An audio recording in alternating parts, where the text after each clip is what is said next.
Okay, I'd like to call to order the meeting of the Development Review Board for Monday, May 9th, 2016. First item on the agenda, are there any communications from the public on items not on the agenda tonight? Hearing none. First item is the approval of minutes of 3/14/2016. And we don't have those with us, so we're going to postpone it until the next meeting.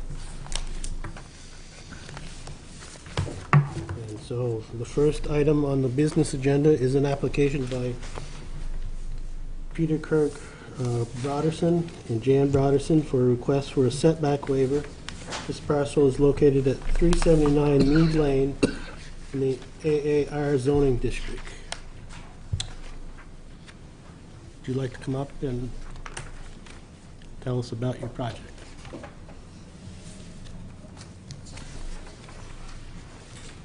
Before you do that, though,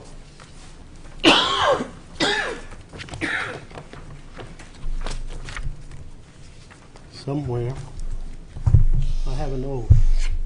If you will, all those that are going to testify on this application, I affirm that the evidence and information I am giving in this proceeding is true and accurate to the best of my knowledge and belief. Yes. Thank you. Okay. Go ahead. Chairman, Yes, was that for everybody, or was that that's just for this case. I'll do them for each case as we go along, just to make things simple. Okay. Okay. We would like to put a prefab shed in our driveway, sort of in an L shape to where the garage currently is. Kevin has brought a photograph of the area if you want to see it in a little more 3 dimensions. Oh, thanks.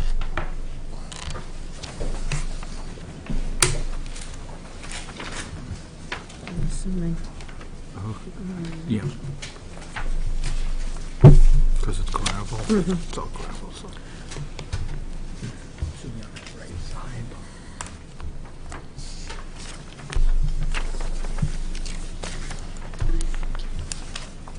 Okay, so this, it'll just be a prefab thing. It's not anything that's going to be, would be a permanent, No foundation, Structure. just bringing the Okay. gravel up to grade. and the requested side yard setback you're requesting a 14-foot setback, and the regulation is 25. Okay. And how close to the road will it be? I think it's measured, I don't have the map with me, but I think it's measured to the end of there on the map.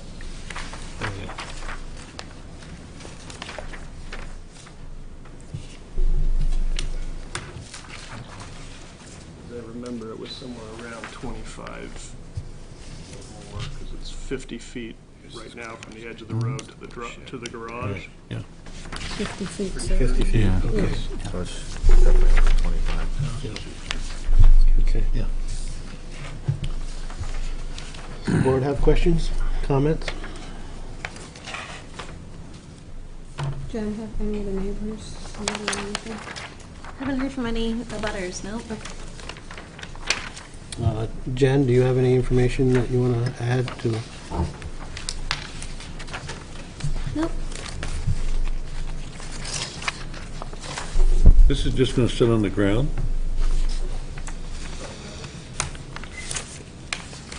Jen, the front setback is compliant with the new building if it's at 25 feet? Yeah, I think I checked it, yeah. Okay. Yep.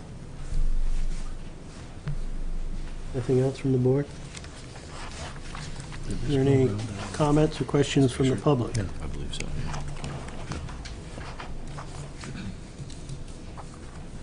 Gary? Where's the house?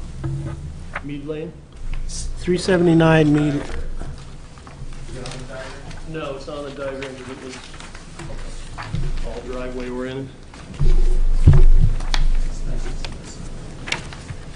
That's what we're looking at. Gary. Want to come over here? And the reason you didn't want to set it beside the garage because you don't have enough distance in the rear? Well, there's a significant I slope see that. there, and it wouldn't give us two sides of access. We're gonna have I see what doors you, on two sides. okay. It would require a lot of fill. Drops off at probably 25, 30 feet. Yeah, it does, yeah. What's your plan for the shed, Kurt? Lawnmower and pellets for the pellet stove and yard equipment, that kind of stuff. Any other comments? I'll make a motion to approve the request. There's a motion to approve. I'll second it. David seconded it. Any discussion on the motion? All in favor of the motion, say aye. Aye. Opposed? Motion is carried.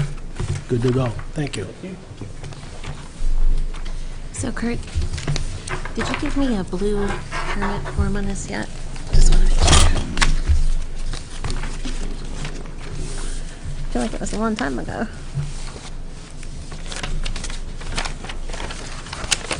Signed, okay, great. So I'll just send that to you in the mail or call you? Send it? Okay. Sounds good. Thanks. Yep.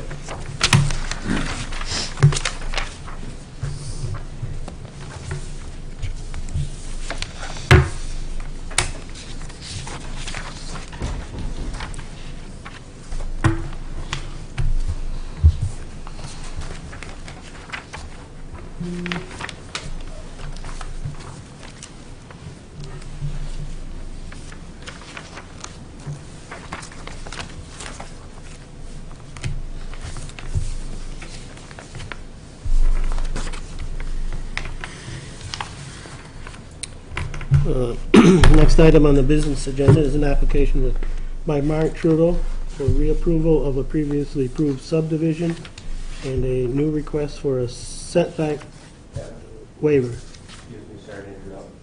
Mr. Bassett wants to jump ahead of me. If that's all right, I talked to the two other parties. I understand maybe relatively quick, I appreciate it. So you're the number 4? It's all right with me. How's the board, is that fine with the board? Yes. Well, are we gonna take any testimony from the audience? Because it may make a difference if we get into testimony from the audience. I want to warn you, since it's on the record, that we can't hear the audience very well because of the air conditioning and Okay. Well, lack of microphones. is there anybody from the So audience? if they come up to the table. Okay. Is there anybody from the audience that is going to participate in Mr. Bissett? the sets? You are? Okay. No, what I want to know is has anybody got to leave that is going to testify or ask questions on Mr. Foster's or Mr. Trudeau's? Do any of those people have to leave? Okay. So I think we're okay. So we want to consider the application for Rich Bassett for preliminary conditional use review of a proposal to construct a multi-family 4-unit residential building at 30 Water Street in the HDR zoning district.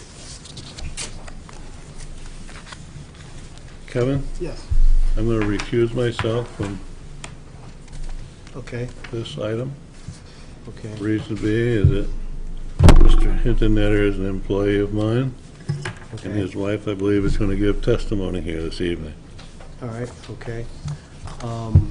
That being the case, Ann, were you sworn in as the alternate? Would you like to come up and sit? Hey, Kevin, I'm so sorry. Do you mind me interjecting for No, 1 go second? ahead. I think what we had decided is that the alternates are going to sit this hearing out. Okay, all right. And they're going to listen and watch. And then we're going to do our organizational stuff at the end of the meeting, which means then we'll find out if they're sworn in and explain what the rules are and all that. All right, So if you have to vote with this many members, you got 6 people, you'll be fine. okay, all right. Okay. you'd like to proceed and explain what your project is. Sure. Swear 'em in. Oath. Oh, yes, the oath. I affirm that the evidence and information I am giving in this proceeding is true and accurate to the best of my knowledge and belief. Yes. Thank you. So I'm the owner, Rich Bassett, and Mike Cannell and I are looking at putting together a 4-unit here in town. I own a piece of property that was previously owned by Ron LaFave. So Mike is taken on an enterprise where he's doing some modular homes, so he just recently put one together, so he and I are looking at a 36 by 56 building. And then I'm talking with Jennifer, also 8 parking spaces to go with it. Just to clarify, all I did was help you assemble the hearing application. Yeah.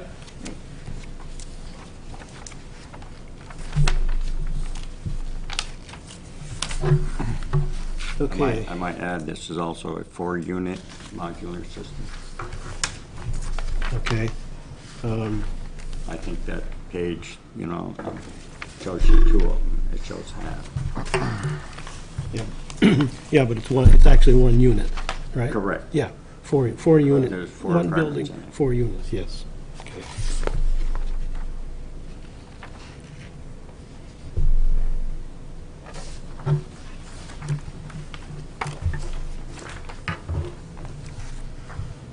Okay, Jen, do you want to offer staff information at this point? Or? Yeah, maybe I better get it rolling then. Okay, so, I'm sorry, I thought you were going to kind of present what you needed, yeah, sorry. but I probably should do this. So let me just get my mind together. I was looking for a lead cord here. So yeah, this is an application to make a 4-unit multifamily dwelling on this lot. And it's a preliminary application because Rich just wanted to get an idea of what the board thought about this project and this idea before he started investing in a lot of engineering and surveying. As I went through the staff memo for this, I realized that it's really hard to even give a preliminary determination on this because we really don't know where the survey boundaries are. A few people have called or visited the office, and there's some discrepancy about where the property boundary is in one of the abutters' backyards. I'm not really sure about Yeah, I could speak to some of that. ingress and egress. Sure. So recently, ECI has done some work to renovate the trestle, so I've kind of worked out just a gentleman's agreement. So they're using the property. One thing that they did do is they did do a survey, an informal survey on all the properties. There is some, so I own the 2 properties in the front, 30 and 46 Water Street. And then Joe Cannell has the side lot. And then there's the rail on the back. And then there's Doris Jackson is adjacent.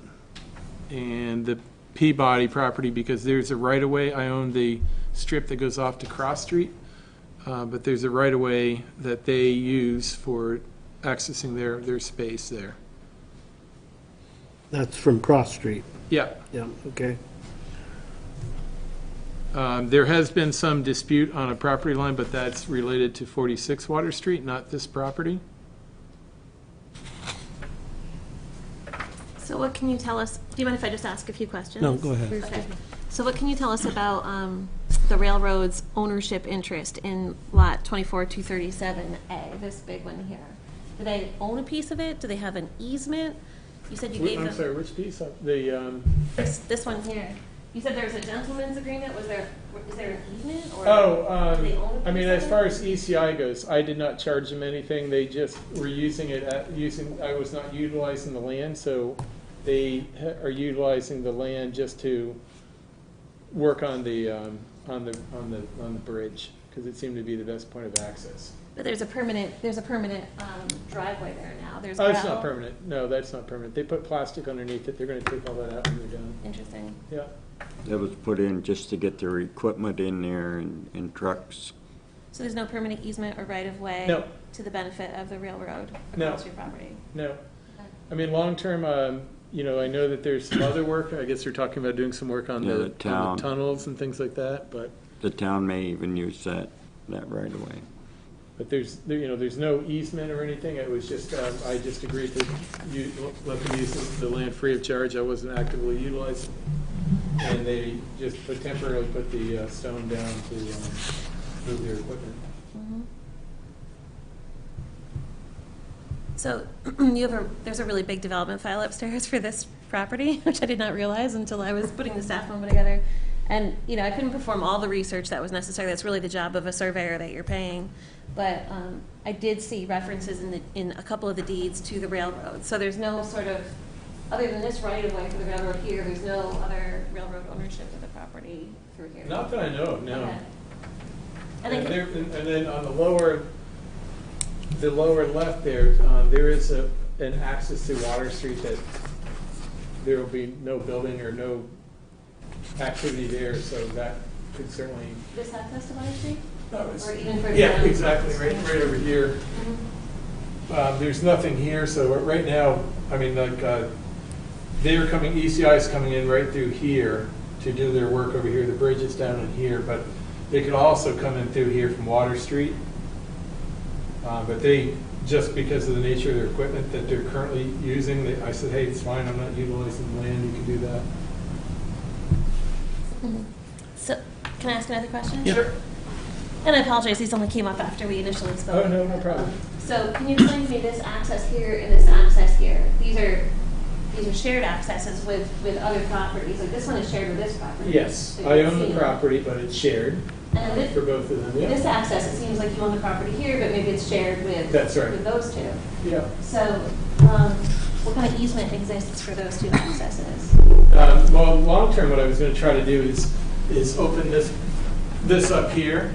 So, we're talking about putting the 4-unit in this area here, and then the parking would be off in here, and then that way, just kind of open this up here. It's already open here, but just open this little piece here. There's just a small yard here, and then this is already open here already. But in terms of the legal document, do those other properties have permanent access? So this property here has a right-of-way during their ownership, but it does not necessarily transfer. I'm not sure about this access. Yeah.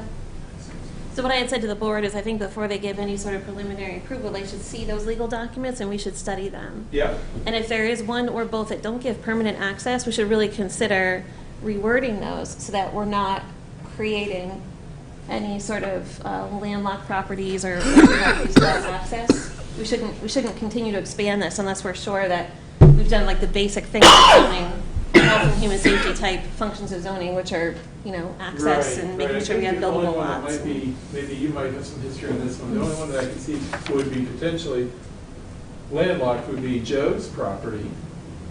Is Joe here? But actually, Joe's not, but, That is Joe's Okay. property. Mhm. There's a permit right of way to that. So Joe is where it says Ogden on this map? No, Ogden is me. Oh, okay.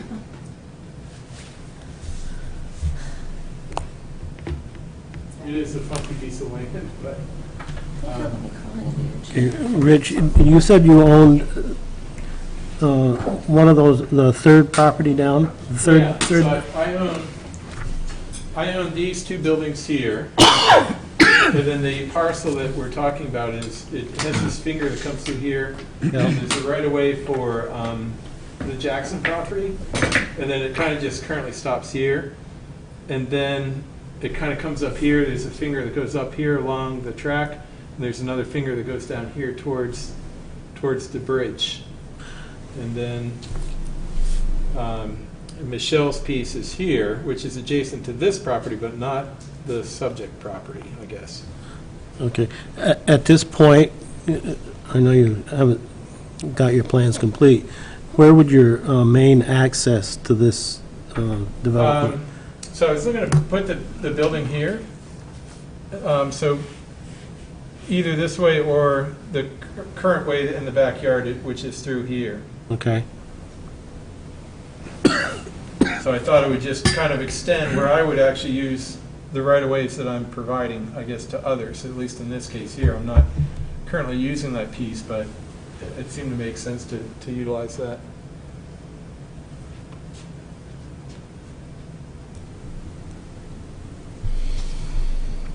Okay, questions from the board? It seems as though the temporary road that is in there now, is that where the unit is going? Or is it gonna Yeah, it's just- in that area. Yeah, I was through there. There isn't much area there left with that. No, that's wide not- road that's that they just a put- temporary road. Yeah, Yeah. okay.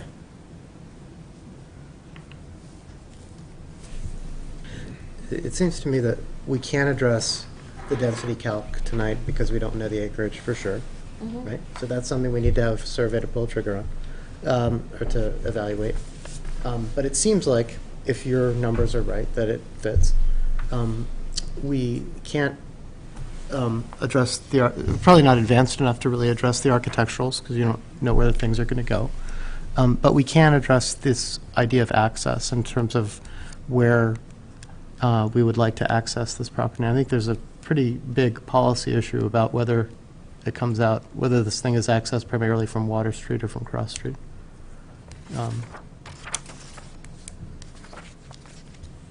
Do we have any statement do we have anything in the zoning, in the town plan about new accesses or new residential units accessing how we want them to access this road? Do we, from a policy point of view, would we prefer, Jennifer, to go through Water Street or prefer to go straight out to the road? I guess it's the first time hearing that you might use that cross street access. To me, it logically made sense. There's already cars coming and going through there. Considering that I own it, why not use it? I mean, if I'm... So it's a curb cut of some, I'd like to get- Two-lane width. It's already there. Yeah, it's already existing. So to answer your question, I'm not aware of anything like that. I should look for that. And then we should also ask Dan Werner his opinion on that. well, I know, exactly, that's what I'm getting at, is I know that there are preferences within Public Works and within Fire and Rescue, or within emergency services, about that stuff. And I'm just not sure if they're explicit in the town plan. I'd hate for you to launch into, I want to I get my, guess either would work, but my thought is it's already being utilized off of Cross Street. So it's not a new access to Cross Street. no, but it would be new trip generation. That's where we're going And I with think we this. should Yeah. talk to have the chief of police weigh in on this, on whether, for safety purposes, whether it should be Cross Street or Water Street. I would do so if I were the owner of this property and I was thinking about developing it. I would advise you to go have those informal conversations with Public Works and with police. I can tell you we've had a lot of pedestrian safety issues at South Pleasant Street. Yeah, that's the main reason, is that if you look right across the street, that you've got an inbound intersection and a tough left, a tough unprotected left, and two crosswalks. I can guarantee they're going to have an opinion about that. And putting 4 keys, if you're thinking about, well, this is just 4 units, that is absolutely true. But there's a number of trip generation. There's a number of expected trips that we would expect to come in and out of there for 4 residential units, and that's surprisingly high. I think that's to me the key question about this. I think it looks like there is room to dispose 4 units. Yeah, my feeling is Property. I'm not hard over on that. I mean, to me, that's not a make or break. It just seemed as a possibility, or to me, it made sense. If it's already being utilized, but if that's a no-go, then it would just enter in through Water Street. Well, you could have these conversations with Public Works and with the police. You could also, my guess is, get the 1-minute version of it by engaging an engineer on the job, and they would have a good idea of how things are being received in town. It's being used now? It is. By how many units? I'm Lost that picture. going to say Jackson's property. I mean, I don't know if you know. I'm going to say there's probably 4 or 5 units there. It's a lot of college kids right now, and they park all the way across. It's not actually any of Rich's tenants that use it. So the Jackson, for the Jackson property, all I of think there's all 5 of would all be of my them use guess. that? Yeah. And what about the houses to the east of that? No, just Just that, Jackson. okay.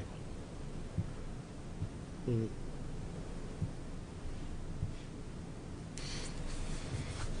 Any other questions from the board at this point? So on the architecture comment, does the board feel like it would be good to have the DAC take a look at this? I do. Absolutely. Yep. So that's on our list of things to do for next time. So just to repeat David's list, which was the whole thing, survey to make sure that we understand our acreage calculation and everything else. The DAC review, and then comments from police and public works and fire. And easement issues also, are we gonna? Would that be that would be in the deed? Yeah. In the survey? Right, and then just providing, Survey. providing all the legals, you know, all the easements and deeds associated with that property, which your surveyor should be digging up. Maybe when he does that, he can give you Yeah. copies of all that. Yeah, I mean, I do have some that I just pulled from public record, but maybe there's more to it than that. Yeah. So the survey should show all the deeds and easements and rights of way. When he Okay. does it, you know, he should mark it right out in the survey. Okay.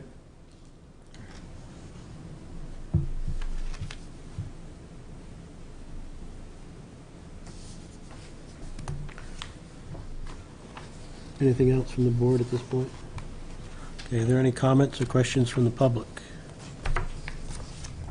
I know I'm not on anybody's property, but it's dangerous to access on Water Street. It's directly beside my house. Okay. For the record, could we have your name? Michelle, I bet. Michael Ogden and I bought the property almost 13 years ago. That's located right here. And so we have, Ron had a little racket going where after the Gowans, who lived there for, I don't know, 30 years or so, when they were divorcing, they sold. He got them to pay them $5,000 to have this right away to the garage behind my house here. And then when we bought the house, we'd actually been tenants of Ron and Viv's, so they gave us a deal, and we only paid $700 for the right of way to the garage. But this driveway directly is, I mean, that's my house. And so my little, 50-foot across here is 22 feet of house. So that's how close I am to the driveway. It's been a little upsetting just to have ECI going through there and not knowing that was going to happen, to put in another road back there. And the road, I'm glad to hear there's plastic under it, but it's right through, goes through here, but then it goes down through this wetland right there, which is totally gone now.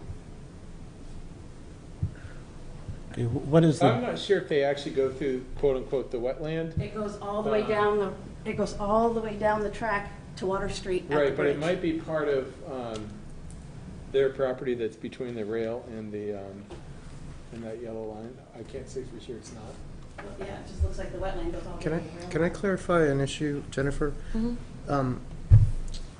The Ogden property that you're here talking about, are they actually abutters because they're abutting a piece of property owned by the same owner as the applicant?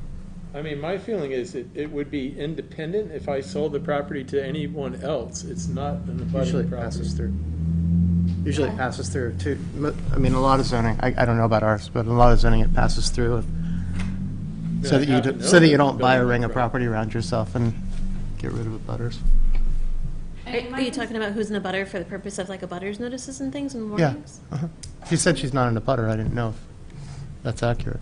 Yeah, I thought she was in a butter. I mean, that's pretty tricky little legalese. I could check that. Right. But And that's the what I way do is I interpret it, It's combine. not directly adjacent to the property where I'm planning to propose the building. How's it relevant to the conversation, whether she's in a butter or not? I was just, she introduced herself as not in a butter, and I didn't understand. Well, it depends which way you look at it. If you count Yeah, all there's- of what Rich owns on Water Street. There's a right way, and we don't know what it is, so. Yeah, that's what I usually do. That's what I've been doing for 5 or 7 years. But it doesn't mean that's like really the rule. I don't know. Right. I could check that. Okay. I err on the side of safety in terms of abutters. Sure. Yeah. And if this is ever appealed, it would not be me who decided who was in a butter. It would be E-Court. So that's part of why I just kind of err on the side of safety, I because see. they're going to make a determination anyway. what is the width between those two buildings, your house and one just to the north. Is that wide enough for two-way traffic? The driveway itself is wide enough for two-way. Okay. If it's maintained correctly. And my concern is not, I mean, so much about, I mean, it's been a rude awakening to have the trees ripped out of there, and we're wide open now to the bridge, so it's the dunk, as cars go across the bridge on Water Street. And wide open to noise from like Mr. Ups on the deck. There's no buffer anymore for us over on Water Street, so that's, I mean, at the end of the day, my plan would be to put a hedge there. Part of the reason why I took the trees down, there were a lot of homeless people doing activities down there, and I didn't really want that going on my property with the legal issues going on. And, you know, I'd go back there, there's campfires, broken bottles, and this and that. So maybe the noise is better than broken bottles and the shenanigans, I don't know. Out of curiosity, did ECI ever tell you why they never got a local permit? No. Do you know why? My name is Megan Brickley, and my husband August and I reside at 127 Water Street. We were in conversation with ECI about accessing the right-of-way for the railroad for the trestle project. And we had several concerns about the project in general and specifically the timeline. They had proposed starting the trestle work. They originally submitted that proposal. This is also sort of a tangent, but they had originally proposed the project to the to Vermont AOT in July of 2015. We were notified about it until October, that they were going to start construction in December. And so we had some concerns about that. Personal side of things, my spouse and I just had a baby, and she was due exactly on the day that they decided to start the construction project. And we had some very serious concerns about the noise issues and long-term health consequences for a newborn with drilling and using power tools and pneumatic drills on the trestle. So we started a long conversation with ECI about that and ended up meeting with them.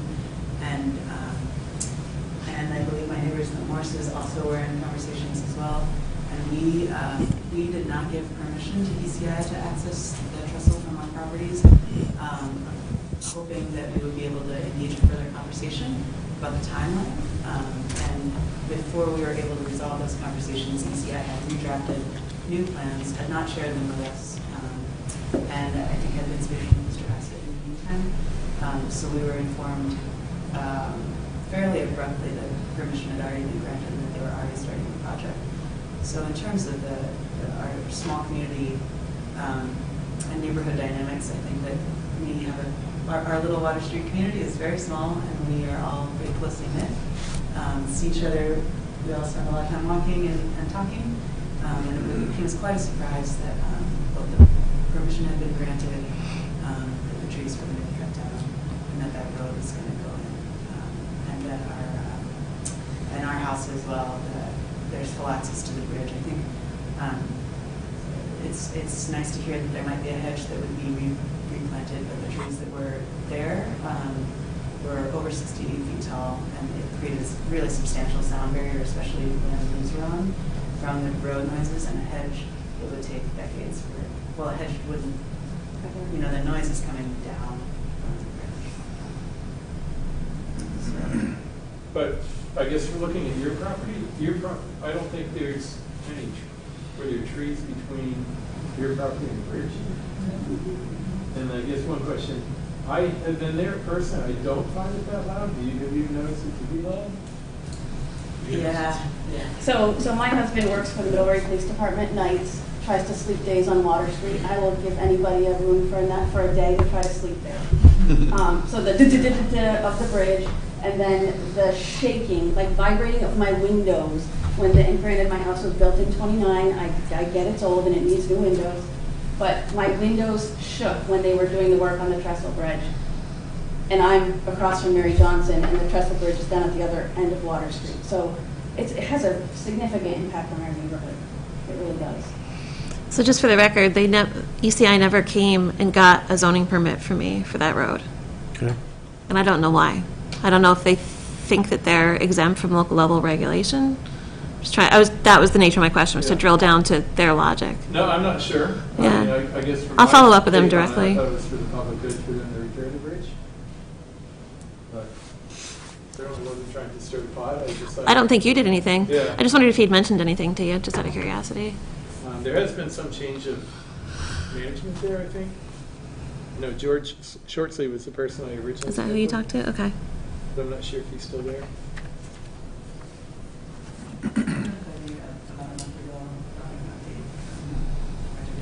He was away on vacation. Is he back now? Okay, okay. Are there any other questions from the public or comments? I think it would also, in terms of also talking maybe to the regional ambulance, they're at Rich's Place quite a bit and have to turn around and back. Of 46 Water Street, which is the one that I share the driveway with, have the right of way. And they have more room now that the railroad has made a big road back there, but before we're like backing off the, into our yard, and there's not a lot of room to turn around back there when there's cars parked behind the building, so. Yes. Can I ask some clarifying questions, please? Sure. I noticed that the board seems to have some more information and designs of the plan. Is there any way that we can either access those on the screen, or does it be? I'll put it back up. It was up for a second, and then I switched to the map because we were talking about that.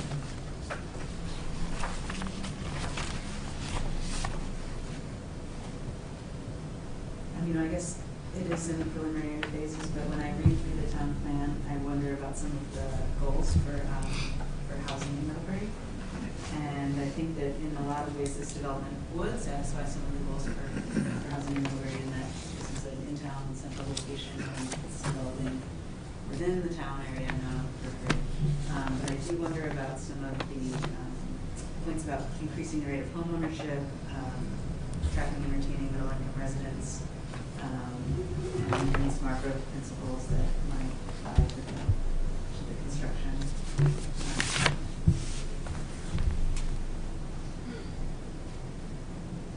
Okay, thank you. Any other comments? Questions? Okay. The board have a sense of where it wants to go? Can I ask a weird question? Sure. I mean, wouldn't you like to get a sense here tonight of how people feel about that level of density back there, just Yeah, as a concept? yeah. Like, how do people feel about one more apartment building? Is that going to be a problem for people down the line? You'd like to know that now, wouldn't you? I mean, that was sort of the intent. I mean, Yeah. I personally thought it was a good use of space. There's other apartment houses. I thought a new building in town would offer alternatives and would be, the plan was to put it up to all the greatest standards and put a sprinkler system in there and have a high efficiency energy-wise. Like, assuming the access and design could be all figured out conceptually, do people feel comfortable with 4 more units down there? Or does that feel like an inappropriate place for high-density residential development? I mean, I'm thinking that's what we were looking for. I'll be honest, I'll speak up. To me, on paper, it seems a little crammed, but to be honest with you, I'd like to do a site visit, because it's kind of hard to look at the space on paper and, give that determination. What are the current setbacks from property lines? Is it 10 feet? In that district? Yeah. Is that again, HDR?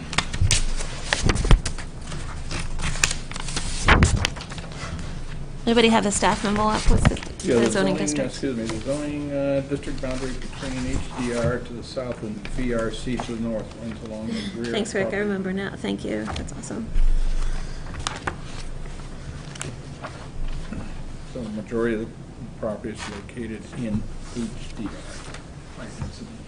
I'm sorry, Rick, does that mean, is there 15 feet, is it 10 feet? I gotta look it up, it's Oh, section yeah, that's- 610 here, oh, I'm okay, just sorry, not okay. at 610 yet. I have a sticky note in the one in my office.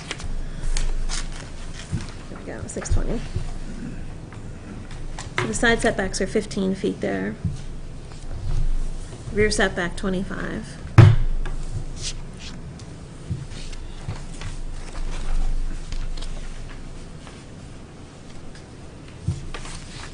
From the tracks. When you say rear.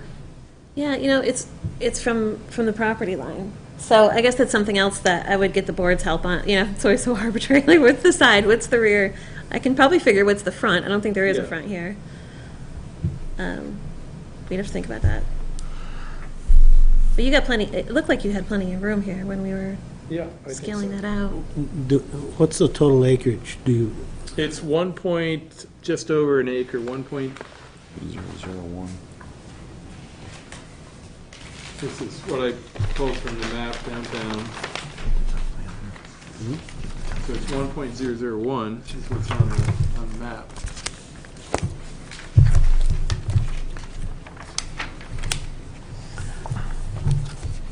okay, so it's a little over, A little over an acre, a yeah. little over an acre. And the requirement for, per unit in HDR is 10,000 square feet. Or 0.25 acre, yeah, per unit. Okay, so you have the density requirement is met.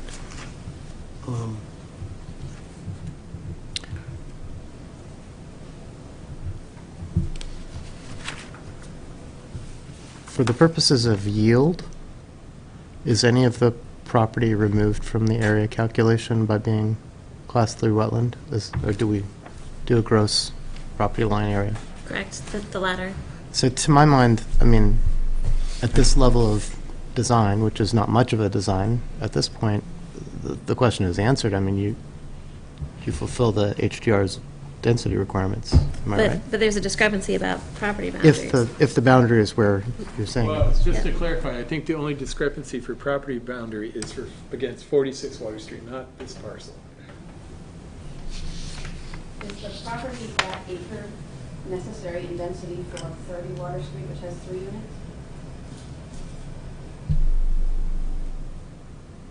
I'm sorry, could you repeat the question? So the existing units that are there, there's a total of 9 apartments between the 2 buildings. I'm just wondering about the density with the existing land of the buildings that are already there. There's already 9 units. Does that acre is that needed to cover those 9 units? I recommend, David, not trying to resolve this tonight, this density calculation stuff. I say you wait till you have a fresh survey that tells you for sure what the acreage is, and then you get into those details. I mean, I agree to get the 1 acre survey, but the fact that I own those other 2 parcels, from that standpoint, are irrelevant. I mean, should I take into account the Jackson property too? So I haven't enforced this rule until just this moment, but you can't talk to her and she can't talk to you. If anybody has a comment, they direct it to the board, and that prevents any sort of tension. Okay. Okay, but the 1 acre that we're talking about, does it include existing residential units? By itself. It's by itself, okay. It's very confusing because there's a pink line And there. I can take this away. So this is only one map that's confusing. There's about 6 of these in the file that are all equally confusing and are different. And that's why I'm giving you like really good advice to get this survey so you know for sure what Okay, you're making a decision on. I agree totally. But, And I'll make that motion that we table this until we. But I think the have good news is I'm not hearing a lot of abutters comments like, we hate apartment buildings, we don't want an apartment building on Water Street. I mean, I'm not hearing that. I mean, I would suggest that everybody on the board read from 2.5 in the Middlebury Town Plan about the housing suggestions. I think that would be a good read for everybody. All right, we'll put that in the next step, Emma.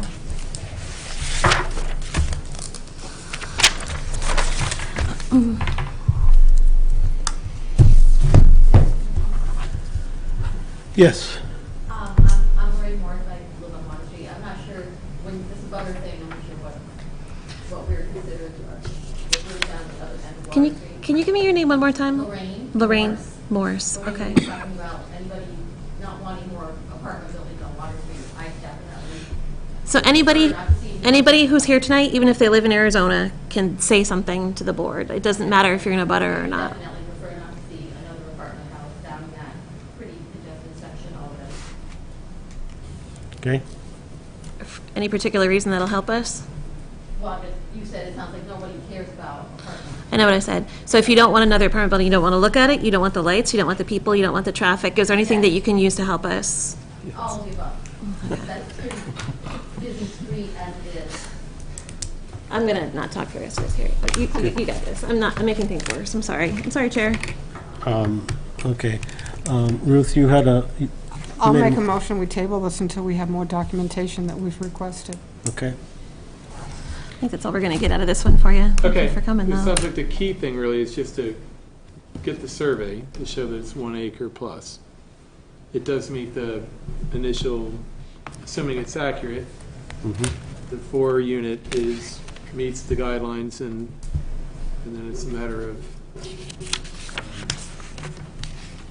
then talking with some of the traffic options and seeing how to best utilize the traffic situation with the 4-unit. Might even curb some of the noise, very possible as well. Yep. And I have no issue putting up a hedge in the back. That was the plan, to put a hedge up around, per the setback of for the rail, but before it was just, there may be some trees back there, but they're actually like all box elders, so I'm not sure about quality wood there. Wasn't any hard growth taken out or anything like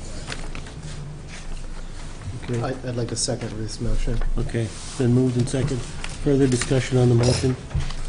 All in favor of the motion, say aye. Aye. Opposed? None. Okay, thank you. Thanks.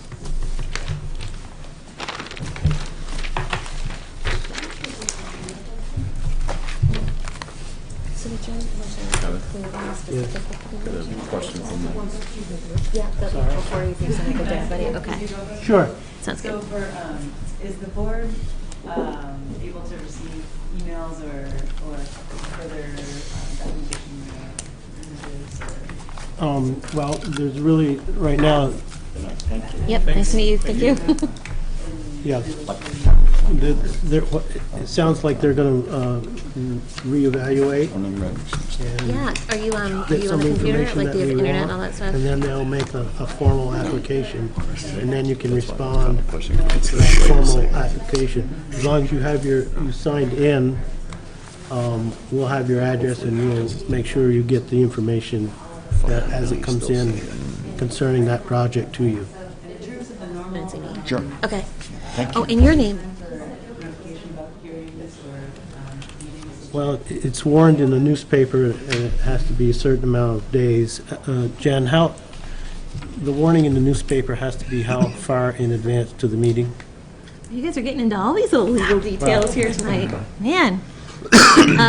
It depends on what kind of application it is. For this one. For the one that we just had, we're making sure that I put it in the newspaper far enough ahead. She just wanted to know how far ahead you had to put it in. Is it 30 days? Yep. So for, you can check the state statute. If you want to come in, I can show you where on the website it is. For certain kinds of applications like sketch plan reviews and conceptual reviews, which this is, it all gets done 5 days ahead.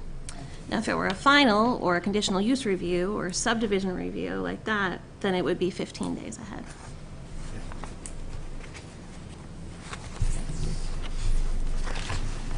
But, we're here to help. We're here to be allies. We're not enemies. I'm not trying to hide any information from anybody. Come in and see me if you got any questions at any time. So you should know that where we are in the process now is that was a conceptual review. Now there's no application. So there's nothing to really submit comments on. I think you had said something about comments before I got distracted. So probably the best time to submit comments is after you get an abutters note. Did you get an abutters notice? Right. So after you get an abutters notice again, that's probably the best time to submit comments. Or feel free to just check in with me. And how is the I'm right up here, like on the second floor. My name's Jennifer. I'm the town planner. Murray, M-U-R-R-A-Y. My number is 388-8100, extension 210. And if you go to the website for the town of Middlebury, you'll find all my other details. So who's next? Next will be Mark. Okay.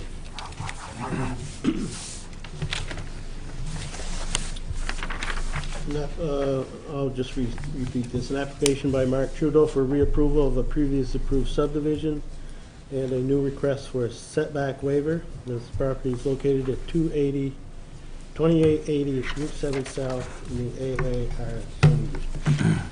And is. Did you get a chance to sign I affirm that the evidence and information I am giving in this proceeding is true and accurate to the best of my knowledge and belief.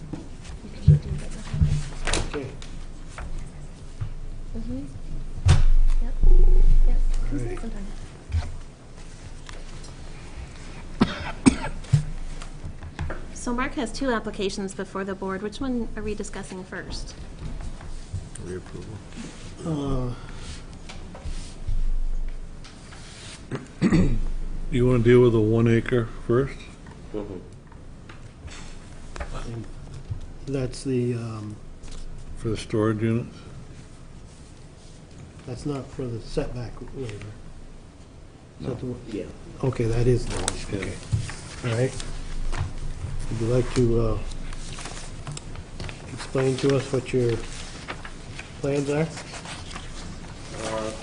Well, as all you know, I got approval on these things years ago, and circumstances then with the air and life, I didn't follow through with him. I thought that this stuff had been my yard, but apparently it wasn't. So as I start readdressing this stuff, to start improving these properties, I decided to get a permit for contractor storage on one property. But on this property here, the 1.1 acre, I guess if I'm going to readdress these parcels, I may as well ask myself for the side setback waiver for the 1.1 acre, Okay, which are colored in blue, I think. Instead of 15 Okay. foot, 25 foot. instead of 50, you're asking for 25? Is that what the what's this zone now? The abutting? It's ag, right? Huh? That's, This is PhD? yeah, Okay, and so I guess I'm confused.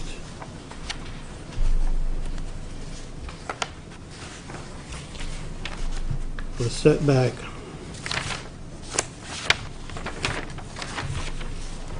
Okay. This was in this is in PhD now or AR? Well, that's the neat thing on this one, is we thought it was PhD, because we were, I don't know. So as Tanner knows, and as Mr. Foster knows, we have a lot of 2008 zoning maps floating around, and the 2008 zoning map shows this in the PhD. But the 2012 zoning map shows this in the ag rural district. Was it, So the so neat- we're to assume it was changed in this last town plan review, or Yeah, approval, it was changed from PhD to ag. right. So that's the neat thing, is that in the PhD, the setback is 50, but in ag, the setback is 25. So he doesn't need a waiver. It would be good for you guys to say that 25 is okay with you, just because this was a previously approved subdivision under previous zoning that said he had to have 50. Do you know what I'm saying? there's more of that to come here. The then. the So there's an geometry existing- that we're looking at tonight was what was approved. Mm-hmm. It just never got recorded as Mylar, or submitted for Mylar. No, we're talking about the setback waiver now. Right. Yeah, This map here. the setback was approved. Would it be helpful if I did a little Mr. Newton? staff talk on this? Sure, why don't you? Thought I understood. I make a motion that we, I can do it myself. let's bring a motion again on the table, then we have some discussion, okay? Can I make a motion? What's it- Can I make a motion? Well, yes. I make a motion that we conceptually approve the change of use.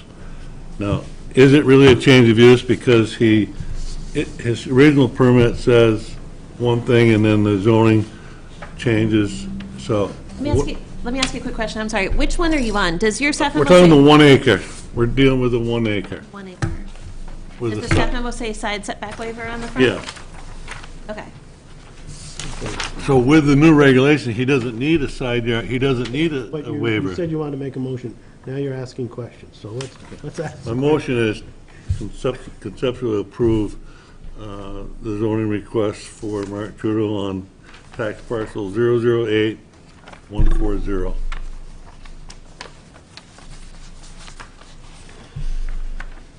To include the new setback at 25 feet. there a second to that? I'll second. Okay. Do we need a conceptual, this, Just a point, I'm gonna make sure that we're all looking at the same memo.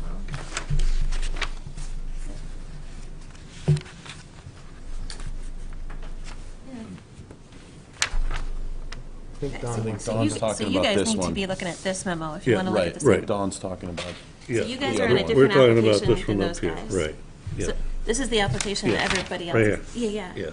So I think that we need to make a motion about this amendment. Okay. Okay. But there's, it's got two different, it's actually two different parcels with the same tax code, is that correct? Mhm. Okay, I think so. okay. We're just trying to make these look really alike to be Yeah. super confusing. So I think we're Yeah, talking. I'm about this referring to the Yeah, 1 acre. we'll go with this one. This is, you're referring to For the the 1 acre. conditional use for construction of the storage units on that particular site. Yeah. Yes. This is the other. okay, well, So it started out as This is the one. a request for a dimensional waiver, but Mm-hmm. since the zoning has changed to give him the setback that he wanted anyway, I think what we really need to do is an amendment to a previous approval. Right. Okay. So withdraw your, Is that your I'll motion? withdraw Withdraw my your motion, motion. okay? withdrawing your second. I'll withdraw my second. Could I make a motion to approve the side setback waiver? As, Uh, I don't did think we she knock that wants- out first, or? But it's really, Say that- don't would we you just say want that again, what we you want a just said? motion to approve an amendment to the original Right. permit. But it's not, he's not, he doesn't need. Not a waiver. It's not a waiver. He doesn't need a waiver. We're just making an amendment to the original. Yes. So moved. Seconded. Okay. We'll use your verbiage and It's been moved and seconded. Is there discussion on the board about the motion? Before I ask the public? Any comments on the public about this particular application? Hearing none? All in favor of the motion, say aye. Aye. Opposed? Okay. That's done. let's go to the other. Okay, now the other one. We're gonna need help on this one, too. You, Mark, explain what we're trying to do? In 2004, I bought the property south of there from Panacucci, and with it came 4.6 acres. And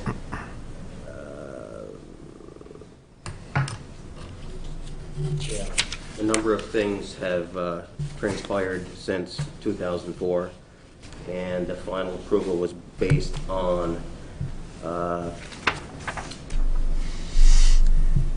subdividing the land, keeping 2 acres with the house, the red barn, with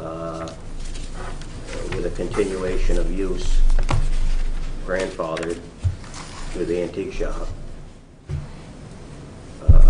that I'll use now for contractor storage, and eventually subdivide out 2.6 acres out back to the south,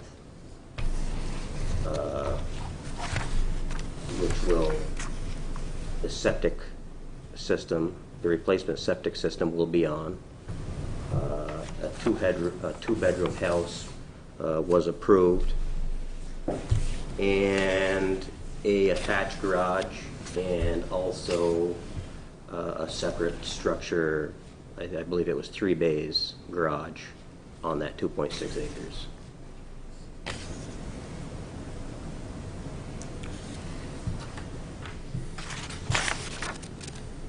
The only thing that's changed since then is a month ago or so, or 2 months ago, I can't quite remember, I asked to build a structure on the front parcel just north of the red barn for my own use. Is that what the slab is now that's in Yeah. there? Yeah.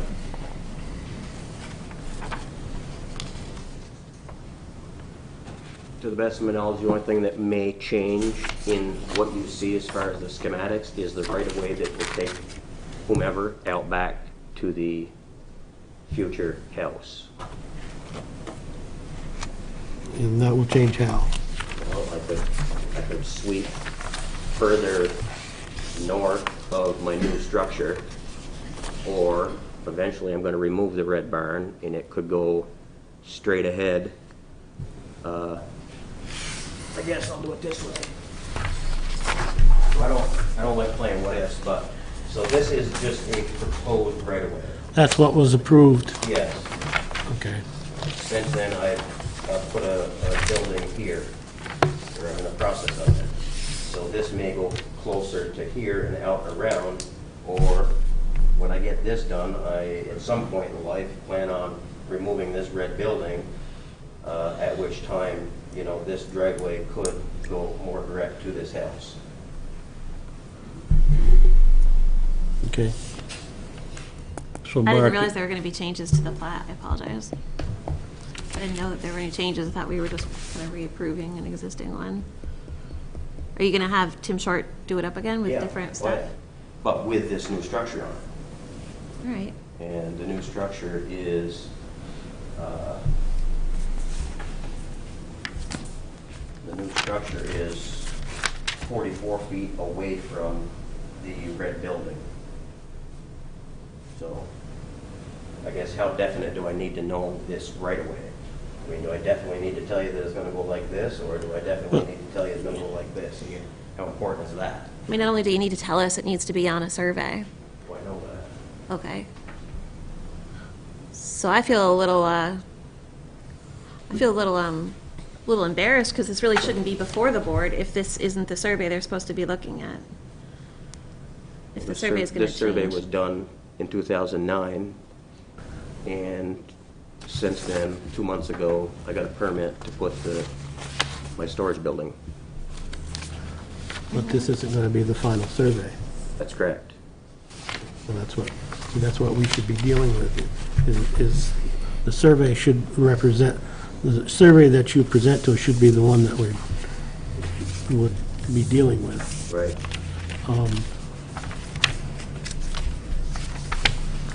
And the structure's not a real big deal, but the right-of-way is. Yeah.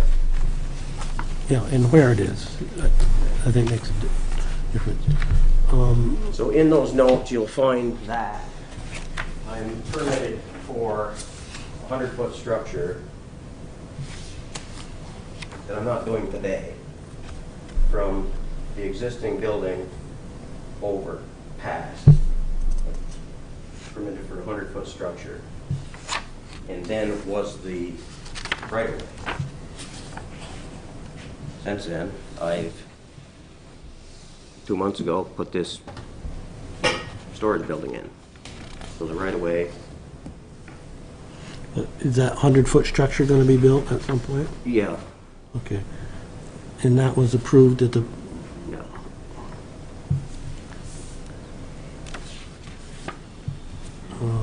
was there a particular design to that structure? It's a very long, short story. I don't want to fog it because it is rather complex, but the short and the sweet of it is, get approval for 2 lots,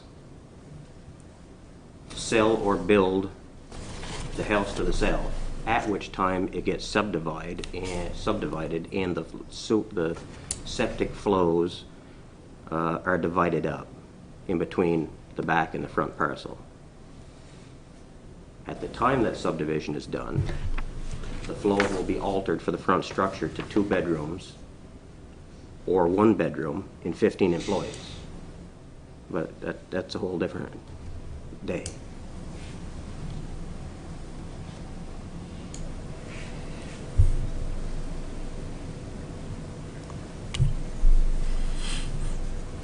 Well, it seems to me that since the zoning has changed, is the 6-4. 2.64, is the zone in that 2.64, has that changed? No. from the time that you got the, so that was PhD, or No, that's ARR. that was and is ARR? Okay.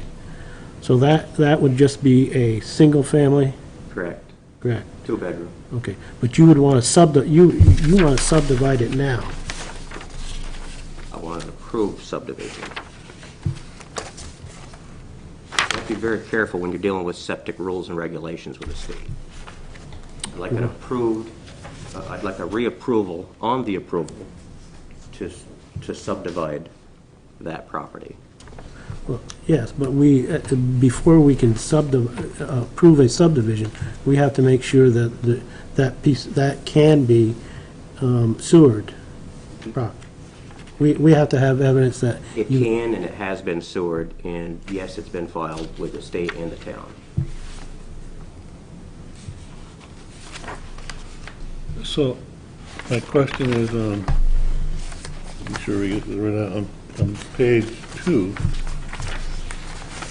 comment about, spoke with Mr. Ellis Irwin, and received, has not been received a final certification replacement of this, of the 4-bedroom septic system, which remains failed since 2008. How does that come into play now? The replacement system has been done. On which lot, though? On the lot you're going to subdivide? On a 2.6 acre. So it's not going to be on the original?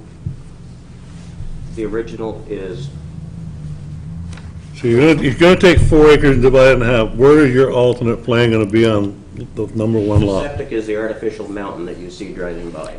Is that going to serve both lots? Yes, sir. Okay, that's what. That's all I was asking. Well, that's what it does serve both lots now. Okay. Okay. But only 1 It, lot is being used. correct. Yes. And then the trailer that's sitting there, that looks like that's running into it as well? Correct. So that would be 3 into that system as it currently set up, right? It'd be 3 uses going into that mound system. The main house, the trailer, and the... Permitted for contractor storage. It's used for contractor storage. It's my contractor's, call it whatever you want, office. I'm not a full-time employee. I'm only in there for 10 minutes in the morning and 10 minutes in the afternoon. Therefore, the flows are restricted and minimal.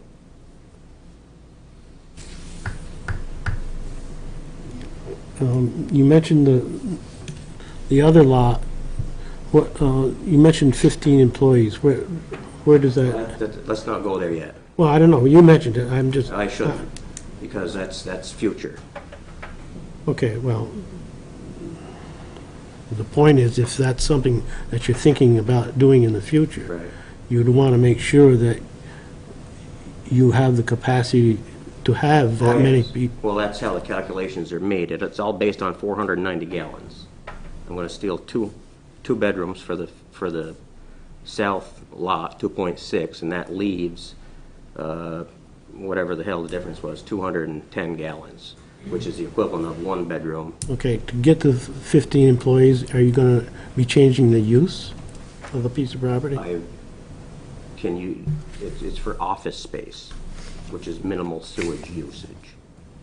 Well, I know, but if you're changing the use, then you'd have to get a permit to change the use. Correct. Okay, and to get a permit, it may be administrative, or it may come before the board, and at that point, we will need to know whether the flows, whether you have the capacity for water and Oh, sewer. yeah. I can't do that I understand. process right now. I understand that, but for your information, what we don't want to do is lead you down a road where you think you have a permit for something and you really don't. Mhm. We're trying to make sure that you know, what you're thinking of doing, you'll be able to do. Mhm. So Kevin, at some point, he's got to turn over to the town a Mylar of what he's doing. And without the definition of where the right-of-way is, how can he do the Mylar? He can't. He's got to decide that, where the Mylar I is. think that's what he needs to know is, In the midst of the Mylar apparently didn't get filed, and I woke up to this fact when I wanted to start playing with this property again.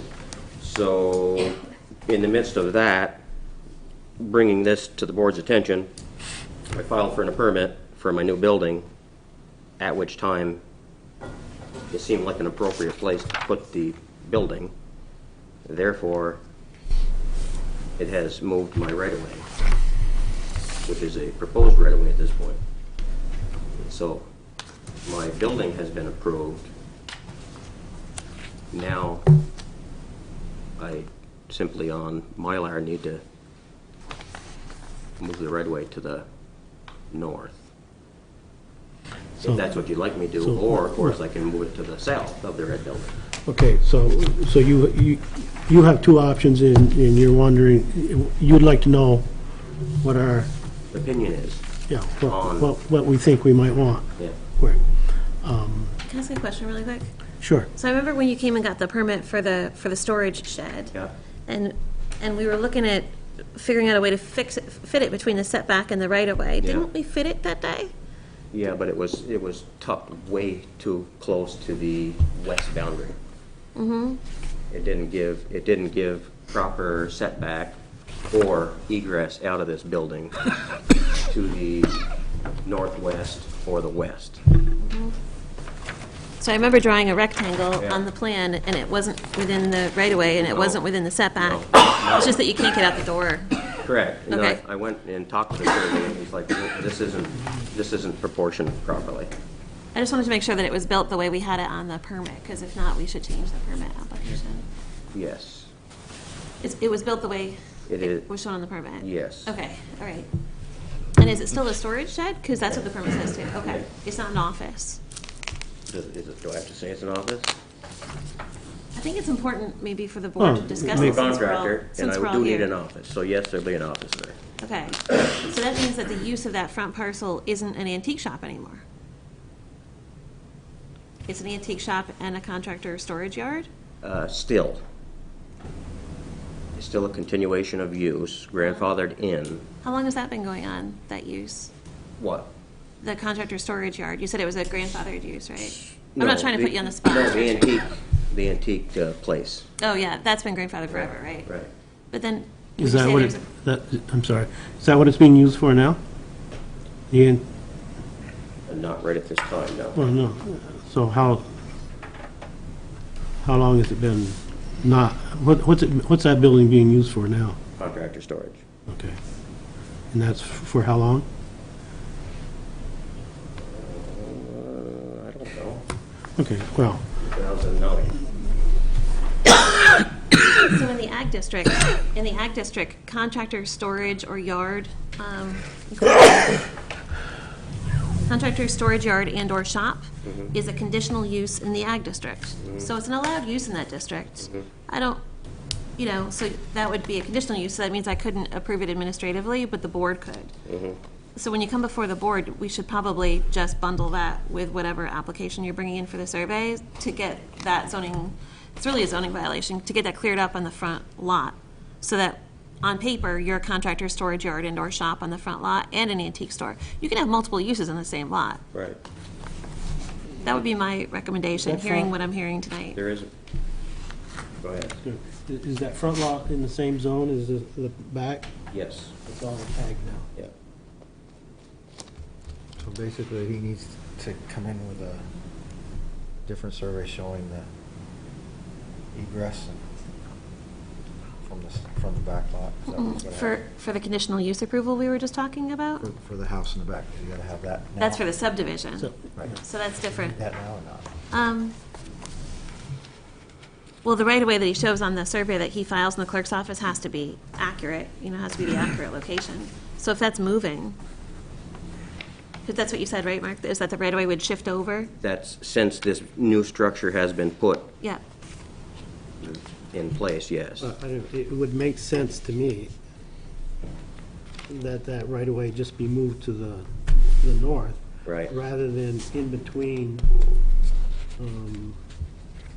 Two structures. two or maybe three structures. Right.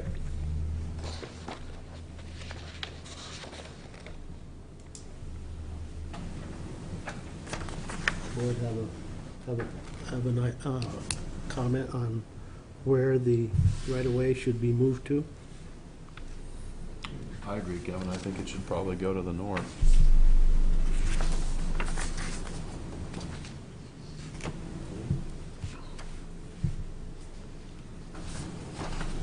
I'd concur with that. I think that's more practical. There's no more curb cuts, is there? No.